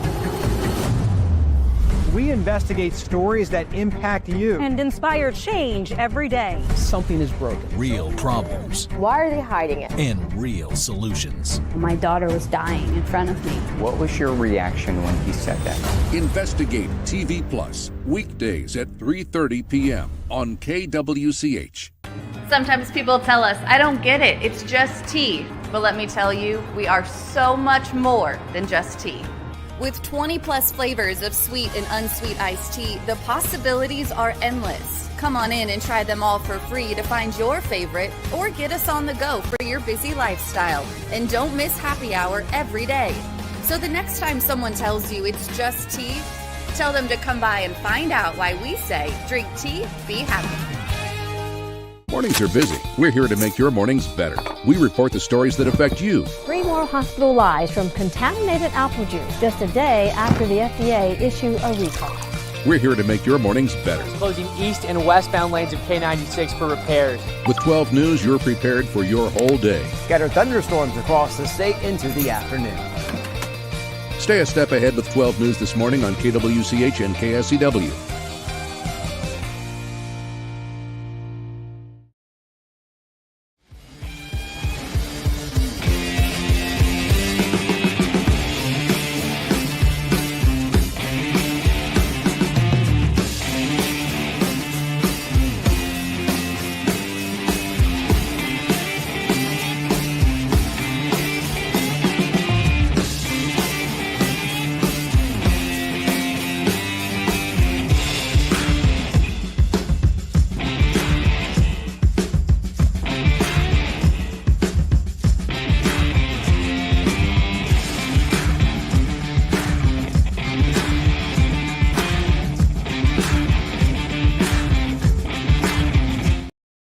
Age.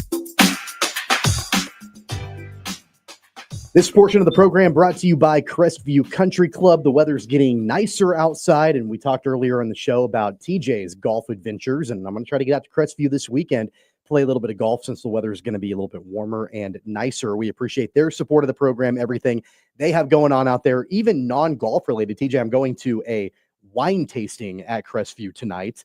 I'm a little, I'll be honest, I'm a little nervous about. I've never gone to a wine tasting before. I'm not a very refined person. I mean, that's probably a given. You probably have noticed that about me. But I'm going to kind of go out of my comfort zone and do a wine tasting You tonight. a dry or sweet guy? I couldn't tell you. Doesn't know. I have no idea. If it comes from a box. He's a cheese and crackers guy. Yeah, if I'm a box guy, a box wine, I'm good. No, I'm good with that.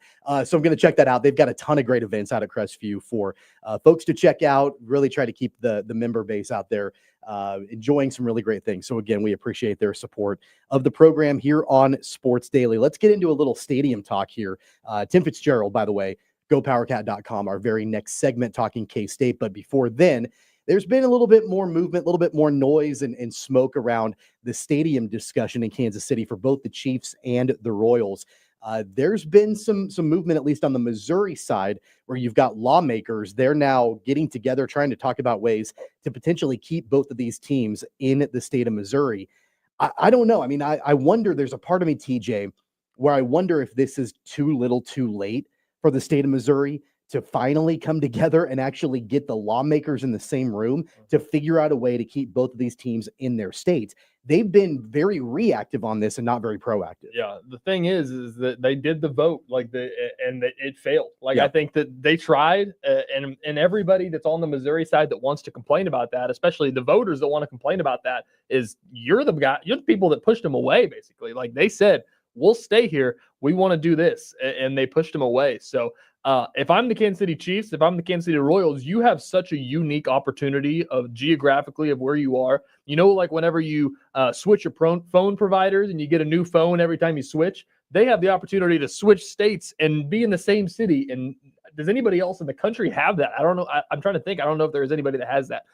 So you're able to, move, go to a new state, get a stadium basically paid for from Laura Kelly, and still be in your home fan base and not have to relocate to, Dallas or whatever anybody wants to talk about moving to. So the opportunity that they have is, in my opinion, I'm obviously not an NFL owner or anything like that, but it's got to be tough to pass up. It's interesting because our buddy Bob Fesco, who hosts in Kansas City on our sister station at 96.5 The Fan, does the morning show up there. He's been reporting on some of these moves lately, and his words, and this was on his program earlier this week, he basically called it a Hail Mary for Missouri to keep at least the Chiefs in the state of Missouri. And he used the words too little too late for the state of Missouri to get involved. And, his reporting, his speculation, his sources, whatever you want to call it, they're all leaning to the fact that the Chiefs at least will move to the Kansas side. Yeah, that's crazy to think about. If you would have brought this up a year ago or 2 years ago, I would have said the Royals. It's probably more likely the Royals are going to do it than the Chiefs do. But honestly, the Chiefs probably are just like, well, they're going to get a nice stadium paid for. We might as well do it. We can keep the same fan base and everything like that. So I'm all for it. I'm definitely pro Kansas Chiefs, Kansas Royals. But I'm obviously biased. I live in Kansas, so obviously biased as well of going to cover the games. It's going to save me like 30 minutes of drive time if it's around Legends. So. Yeah, and like I know that it gets really exciting when you see renderings coming out of what the new stadium will look like. And look, don't get me wrong, and I'm sure you're the same way. I love Arrowhead. I love Arrowhead Stadium, just iconic and legendary, and like it's amazing. There is some excitement, though, on a new shiny toy over on the Kansas side, and just that entire Legends complex is amazing. This is the entire argument that I bring up with a lot of people, and it's pretty split across social media and everything that I've seen is the Kansas City Chiefs do it as well. They send out their press releases now, and it says historic Arrowhead Stadium, and everybody, people are talking like Wrigley, Fenway, stuff like that. And I said that if the Chiefs didn't win their last Super Bowls that they have with Patrick Mahomes, it wouldn't be historic. Like, it'd be a dump that a bad team played in, basically. Like, I don't see Arrowhead near the level of Wrigley or Fenway or any of the Allen Fieldhouse. You don't put that kind of legendary status around it? I don't. I think that, it feels like that now because of the last 5 years. I think that if it was something we were talking about, 20 years ago, they were running the table and did what all those teams did and everything like that. I think it's just a stadium that they happen to play in, honestly. And if you have the opportunity, I would love to keep it and renovate it, but I don't think that's really something they can do at this point. They sent out the renderings of what they were going to do with $800 million. Yeah. And it was the same stadium. There really wasn't that much different, honestly. So I don't think of it in that stature as those other ones, like even Allen Fieldhouse has that kind of stature. But it's been consistently, even when the Chiefs were bad, consistently the loudest stadium in the NFL. Them and Seattle have gone back and forth on that. I agree. And I even Wrigley Field, they were the worst team in baseball for 100 years, basically. Right. And so obviously the stadium's just such a draw that they have there. So I'm all for keeping history, but not at the expense of I mean, making your city kind of take a back seat. That's the thing that you have to deal with. So, if you get the chance, and I'm pro dome. Are you pro dome? I'm okay with the dome. I think that you have to have a dome. I don't care. I don't care either way. But if Kansas City needs a dome, basically, because Kansas City is capable of hosting a Super Bowl and hosting a Final Four, and if you don't have that, you're not going to get in Kansas City because it was negative 20 degrees for a playoff game against Miami 2 years ago. So they need a dome, and if it comes at the expense of getting a new stadium, I'm definitely pro for that. Do you think that? We know the way that the voters reacted to the proposal for the Royals, and that whole push to have, something downtown, power and light, whatever that looks like, that was soundly rejected by the voters. I wonder what the overall prospects are. Are we, potentially looking at both teams, and are we going to see 2 stadiums built on the Kansas side? What is that going to, because all along I thought, just my gut told me that when the dust settles and when all is said and done, we'd probably see the Royals in Kansas, but we'd see the Chiefs probably remain at Arrowhead. But now I'm not so sure with everything that's happened. I know. So what it kind of felt like for the original vote is that it was a Royals vote, and then it ended up being, hey, the Chiefs are going to help us too. Yeah. And I think that's the reason that people said no, was more so about the Chiefs side of it, of like, well, like I don't know. If I was a Jackson County voter, I guess I would think like, okay, like downtown stadium's pretty cool, but why are we giving the Chiefs $800 million to build an activation zone in the parking lot? Yeah. Like, so I think that was more so the fact of like, if we're gonna do this, like, give us something better. I don't think it was we don't want you in Jackson County, but like I imagined it was something of we need more if we're going to give you this amount of money. So that's how I looked at it. Apparently, so I knew that Missouri had they have a new governor in office now.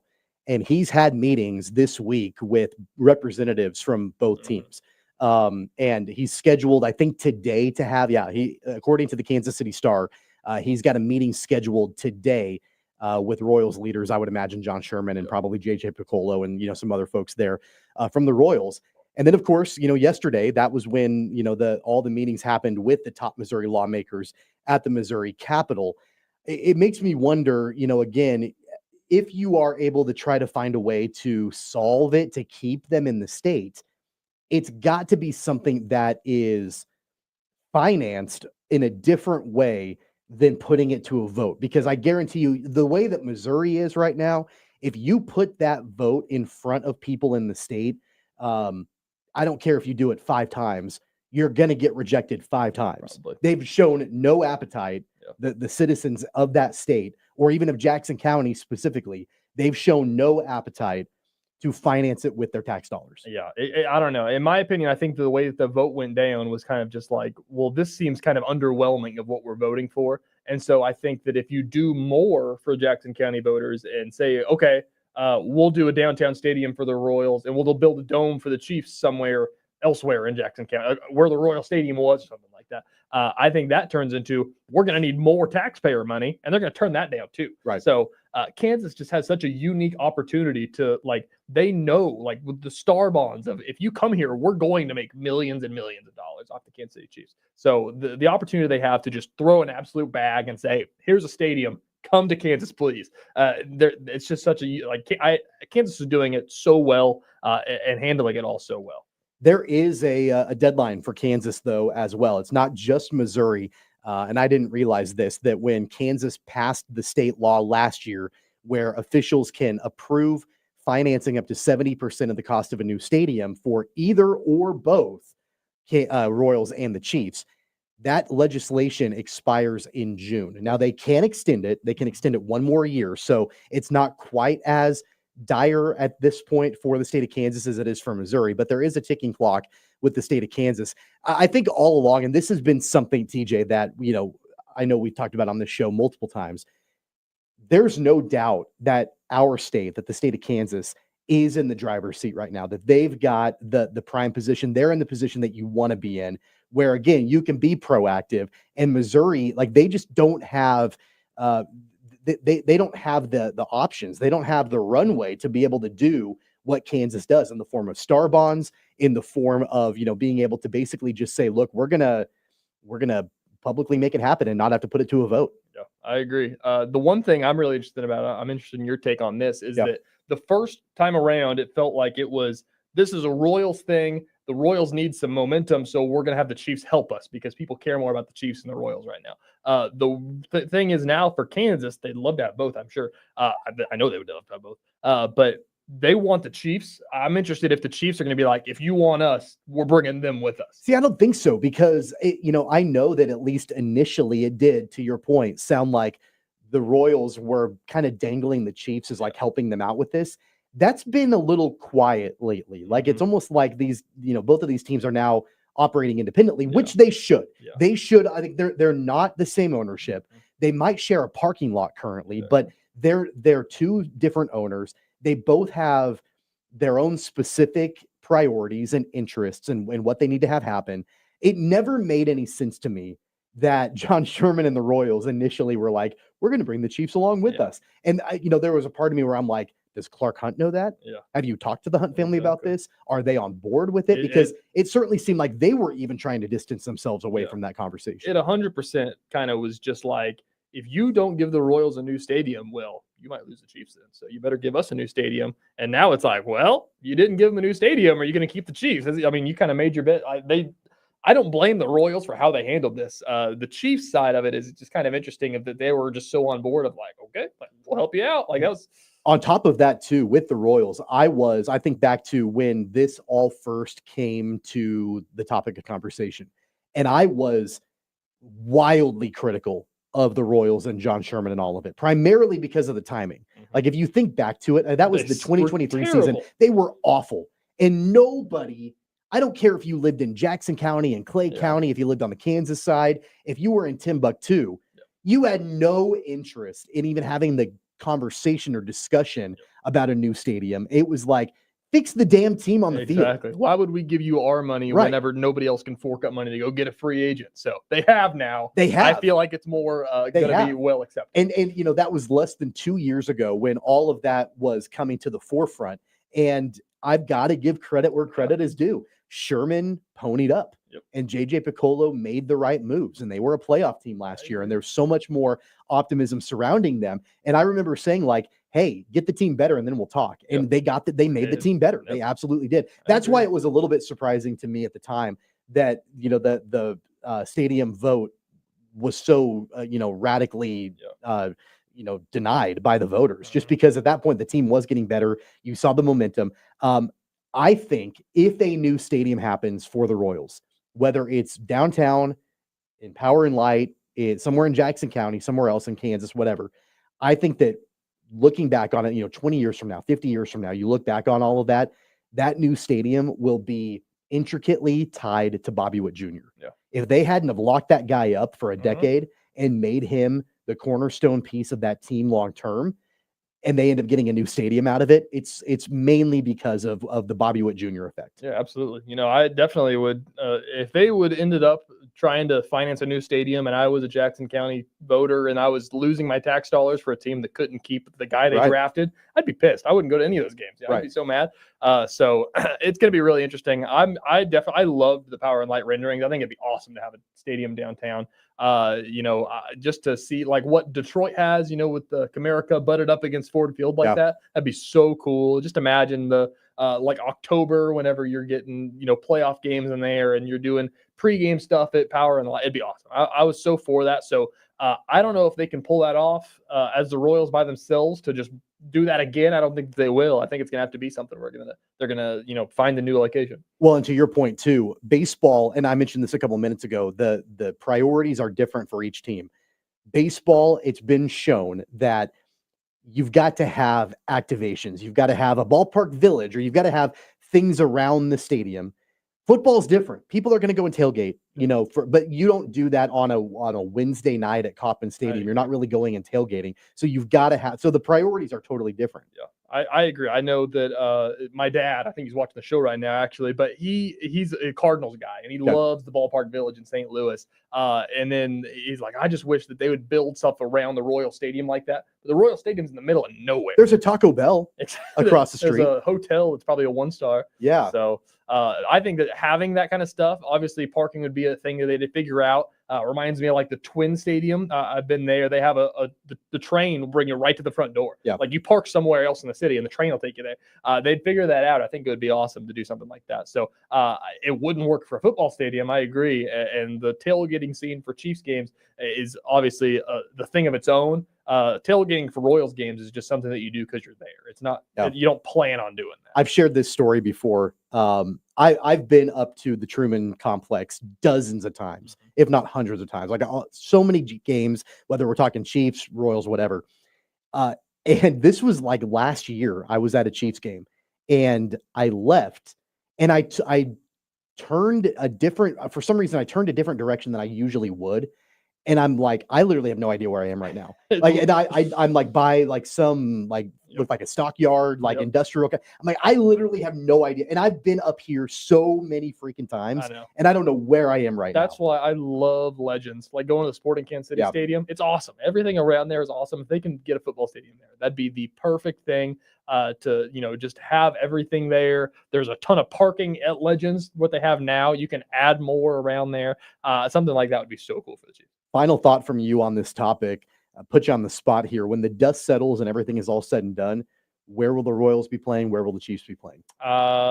Chiefs will be in Kansas. Royals will be somewhere in Missouri, not where they are right now. Think they'll go Power and Light? Will they be able to get that through? I hope so, but I don't think they will. It'll be one of those other neighborhoods. Like a Clay County? Will they go all the way up out of Jackson County maybe?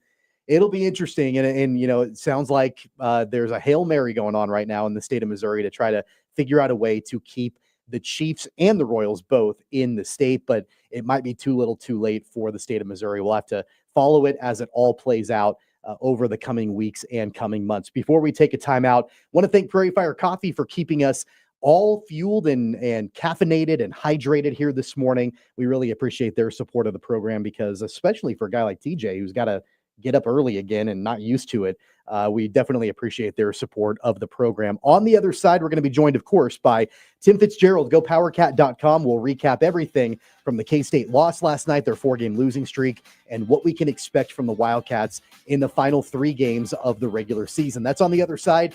Tommy Castor, TJ Cleveland, Max Power producing. It's Sports Daily. We're coming right back.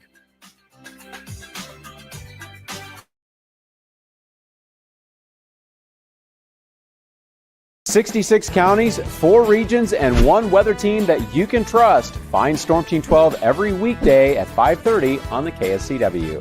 Whatever the weather and wherever you are, Storm Team 12 is zooming in, going zone by zone to give you a more in-depth look at the forecast and some science behind the storms so you know more. We're focusing on the forecast so you can focus on what's important to you. Storm Team 12 Weather Focus, 5:30 on the KSCW. The future of television has arrived. Next Gen TV is here with stunning video, movie theater quality sound, enhanced voice clarity, and interactive features, all upgradable for the future. Learn more at watchnextgentv.com. Sometimes people tell us, I don't get it, it's just tea. But let me tell you, we are so much more than just tea. With 20 plus flavors of sweet and unsweet iced tea, the possibilities are endless. Come on in and try them all for free to find your favorite or get us on the go for your busy lifestyle. And don't miss happy hour every day. So the next time someone tells you it's just tea, tell them to come by and find out why we say drink tea, be happy. Is the canvas of our imagination. They tell a story. Clouds affect the events of your day. Sometimes they growl, sometimes they inspire, but they're always the messengers of nature's mood written in the sky. Storm Team 12 understands the language of clouds. We're dedicated to decoding their message so you know what to expect. Behind every cloud, there is a story waiting to be told. Trust Ross Jansen and Storm Team 12, alerting you first to the impact on your life. When you need help, remember, you're not alone. We are here. We are neighbors. We are together. We are Kansas.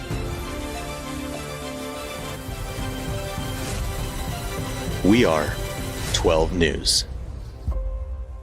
They say, What is GMFB overtime? It's Peter, Jamie, Kyle, and Akbar breaking down the NFL 5 days a week. It's okay to be excited. It's this, that, and a whole lot of. It's football for everyone. Weekdays at 10 a.m. on KSCW.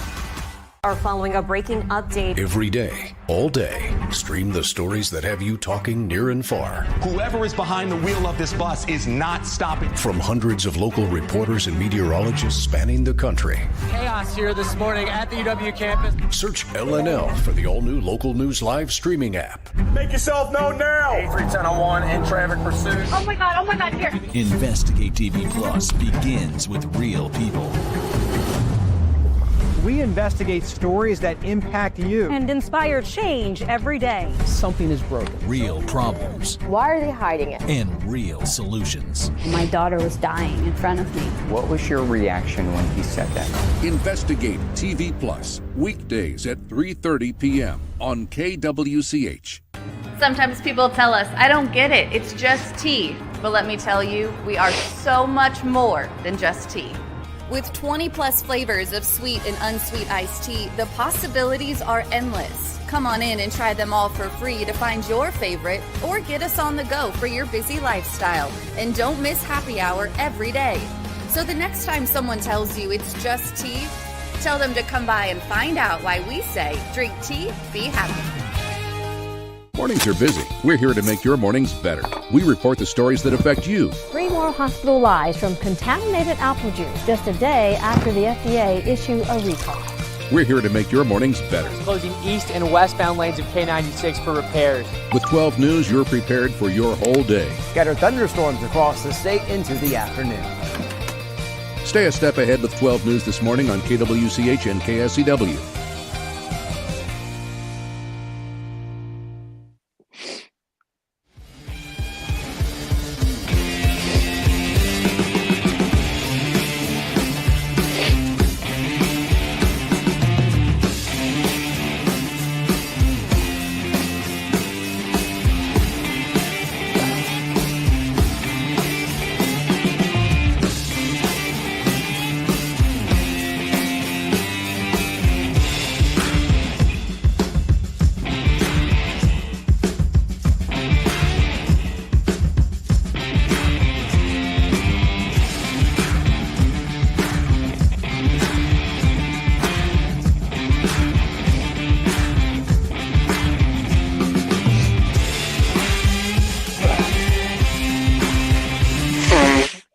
Sports Daily is on KFH.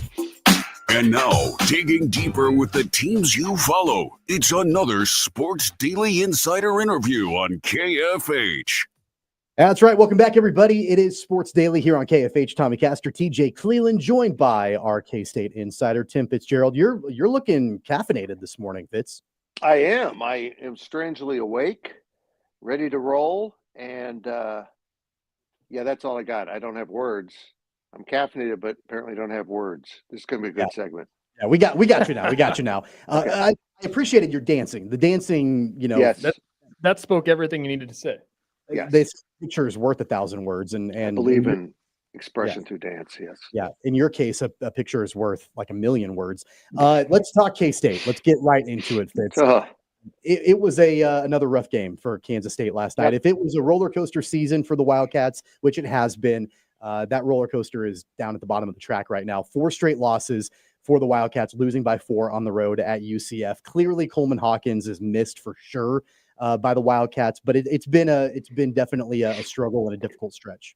Could we drop the sad trombone sound effect? There we go.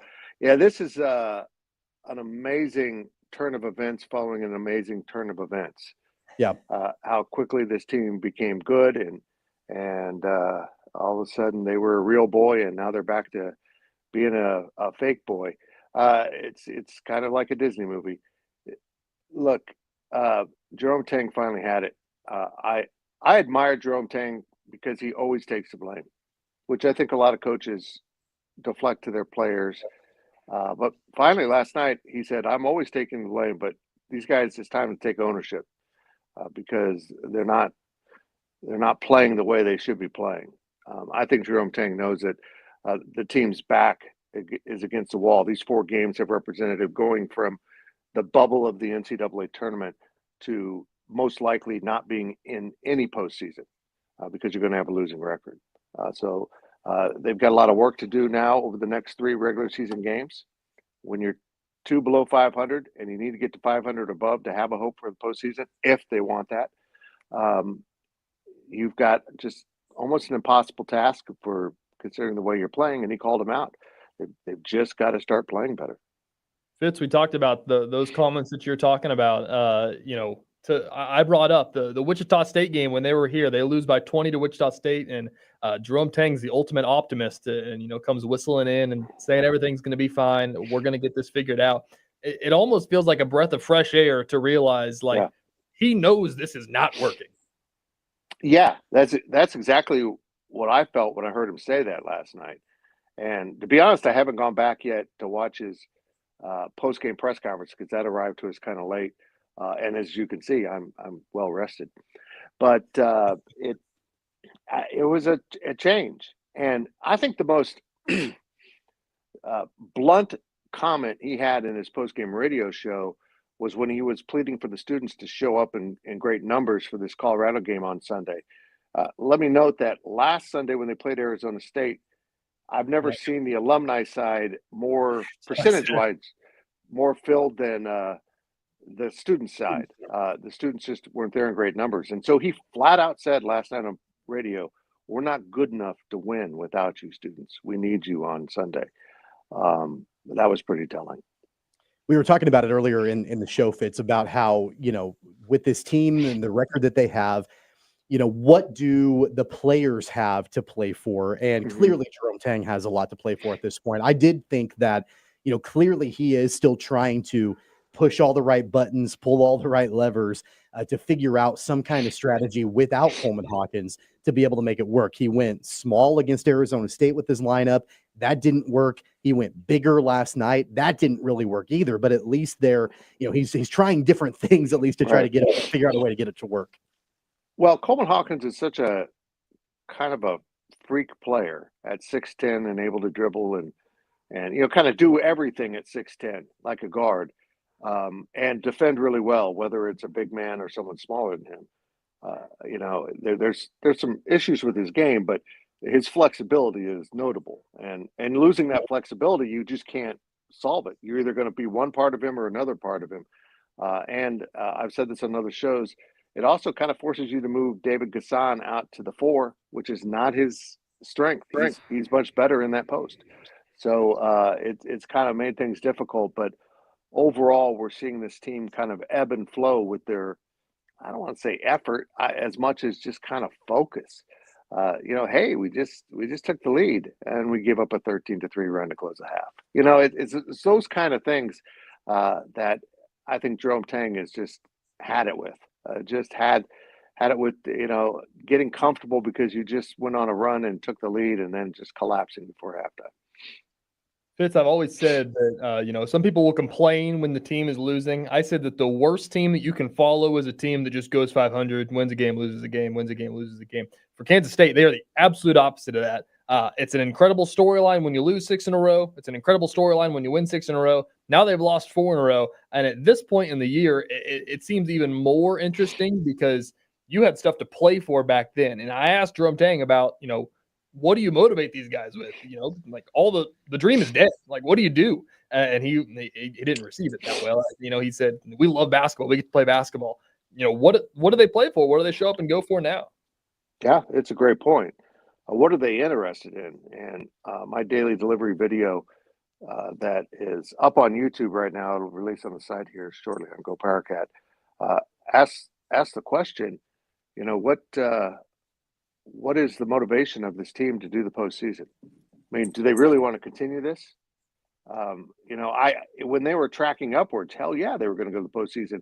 Even if they didn't make the NCAA tournament, they were feeling really good about who they were. Now, why would they continue this if they're not going to play any better than they are? And also, the portal opens after that first week of the NCAA tournament. Do the coaches want to be possibly playing games when they could be portaling, which is going to be an important part of everyone's recruiting process from now on.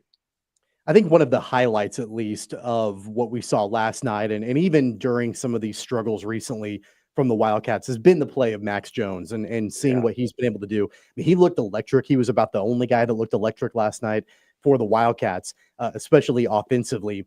And we were talking about it earlier in the program about how going into this season, all the attention was on Coleman Hawkins. And then after that, Doug McDaniel. It kind of allowed, I think, Max Jones to fly under the radar a little bit. And now we're getting a chance to see at least what he can do. They're going to have him continue his top type game over the final 3 regular season games if they have a chance to win any of them.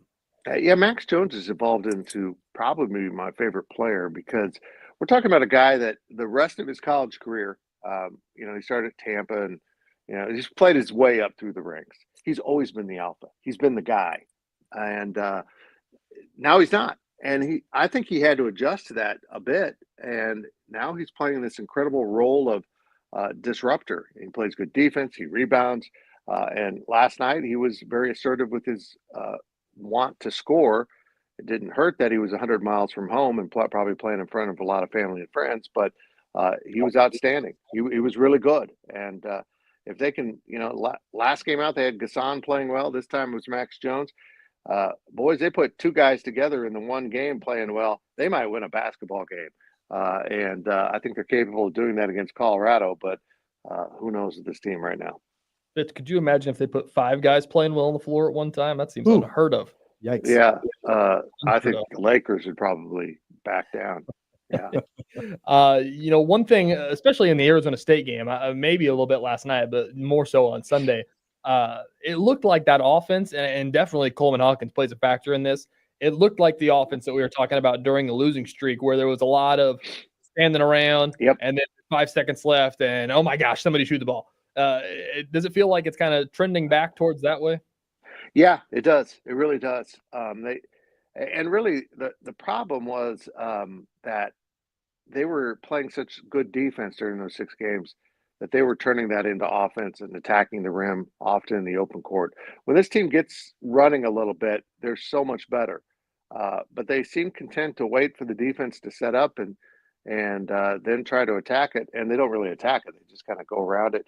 That's one of the things I appreciate about Max Jones is he tried to break out of that and attack the rim, get the ball into the lane. It led to some turnovers. But he was trying to do something the rest of the team wasn't, which was be aggressive on the offensive end of the floor. Let's talk a little bit about women's basketball, Fitz. It's been up and down for the women's basketball team. They've struggled recently against ranked opponents, losing to Baylor on Monday. Before that, losing to West Virginia, also losing to Oklahoma State. You have to go all the way back to early February, the last time they got a ranked win over 10-ranked TCU at that time, 59-50. Of course, Ayoka Lee's been dealing with an injury. She hasn't been playing very many minutes. I would imagine this is probably a fairly obvious point, but I would imagine their ceiling is fairly limited if Ayoka Lee is not 100%. Yeah, it becomes all about matchups at that point. They can't dictate as much as they would like with Ayoka Lee out. She makes the defense adapt to K-State. And without her, they have to adapt to the opponent. And if it's a good matchup, they'll take you apart, which they did with TCU. They did a really good job at that. But then other games, it's a horrible matchup for them. And we've seen that happen. So it looks like they're trying to be optimistic, say that she just had a minor surgery again. She played 5 minutes against Kansas, aggravated her injury, and actually the surgery was on her good foot.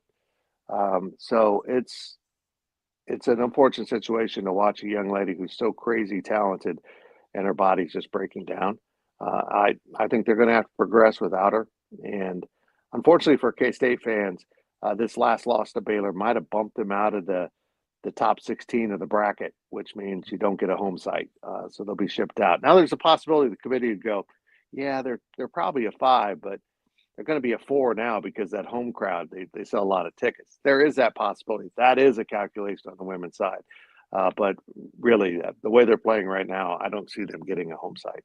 Yeah, we talked about that. It's going to be really interesting. They're a number 7 team in the net on the women's side. So I don't know if they're going to. I know last year I think that bracketology projected them to not get home games. Then they ended up getting home games. So I could definitely see them being on the right side of the bubble when it comes to that. Yep. So, anyways, talking about this team, this senior class that they have, Aokley, Serena Sundell, Tamara Poindexter now, the Glenn sisters, all of this. Not to be doomsday or anything, but this is the best that they've had, and I don't know if it can get better than this. How important is it to right this ship going to the postseason? Yeah, they're going to go into another rebuild. Now, recruiting's been really good. It might be a quick turnaround on that. They'll have a dip next year, maybe start picking it up the year after. But this is the group, and they just honored 7 seniors. A lot of those players, including Sundell and Lee and the Glenn sisters, are really important to what they've done.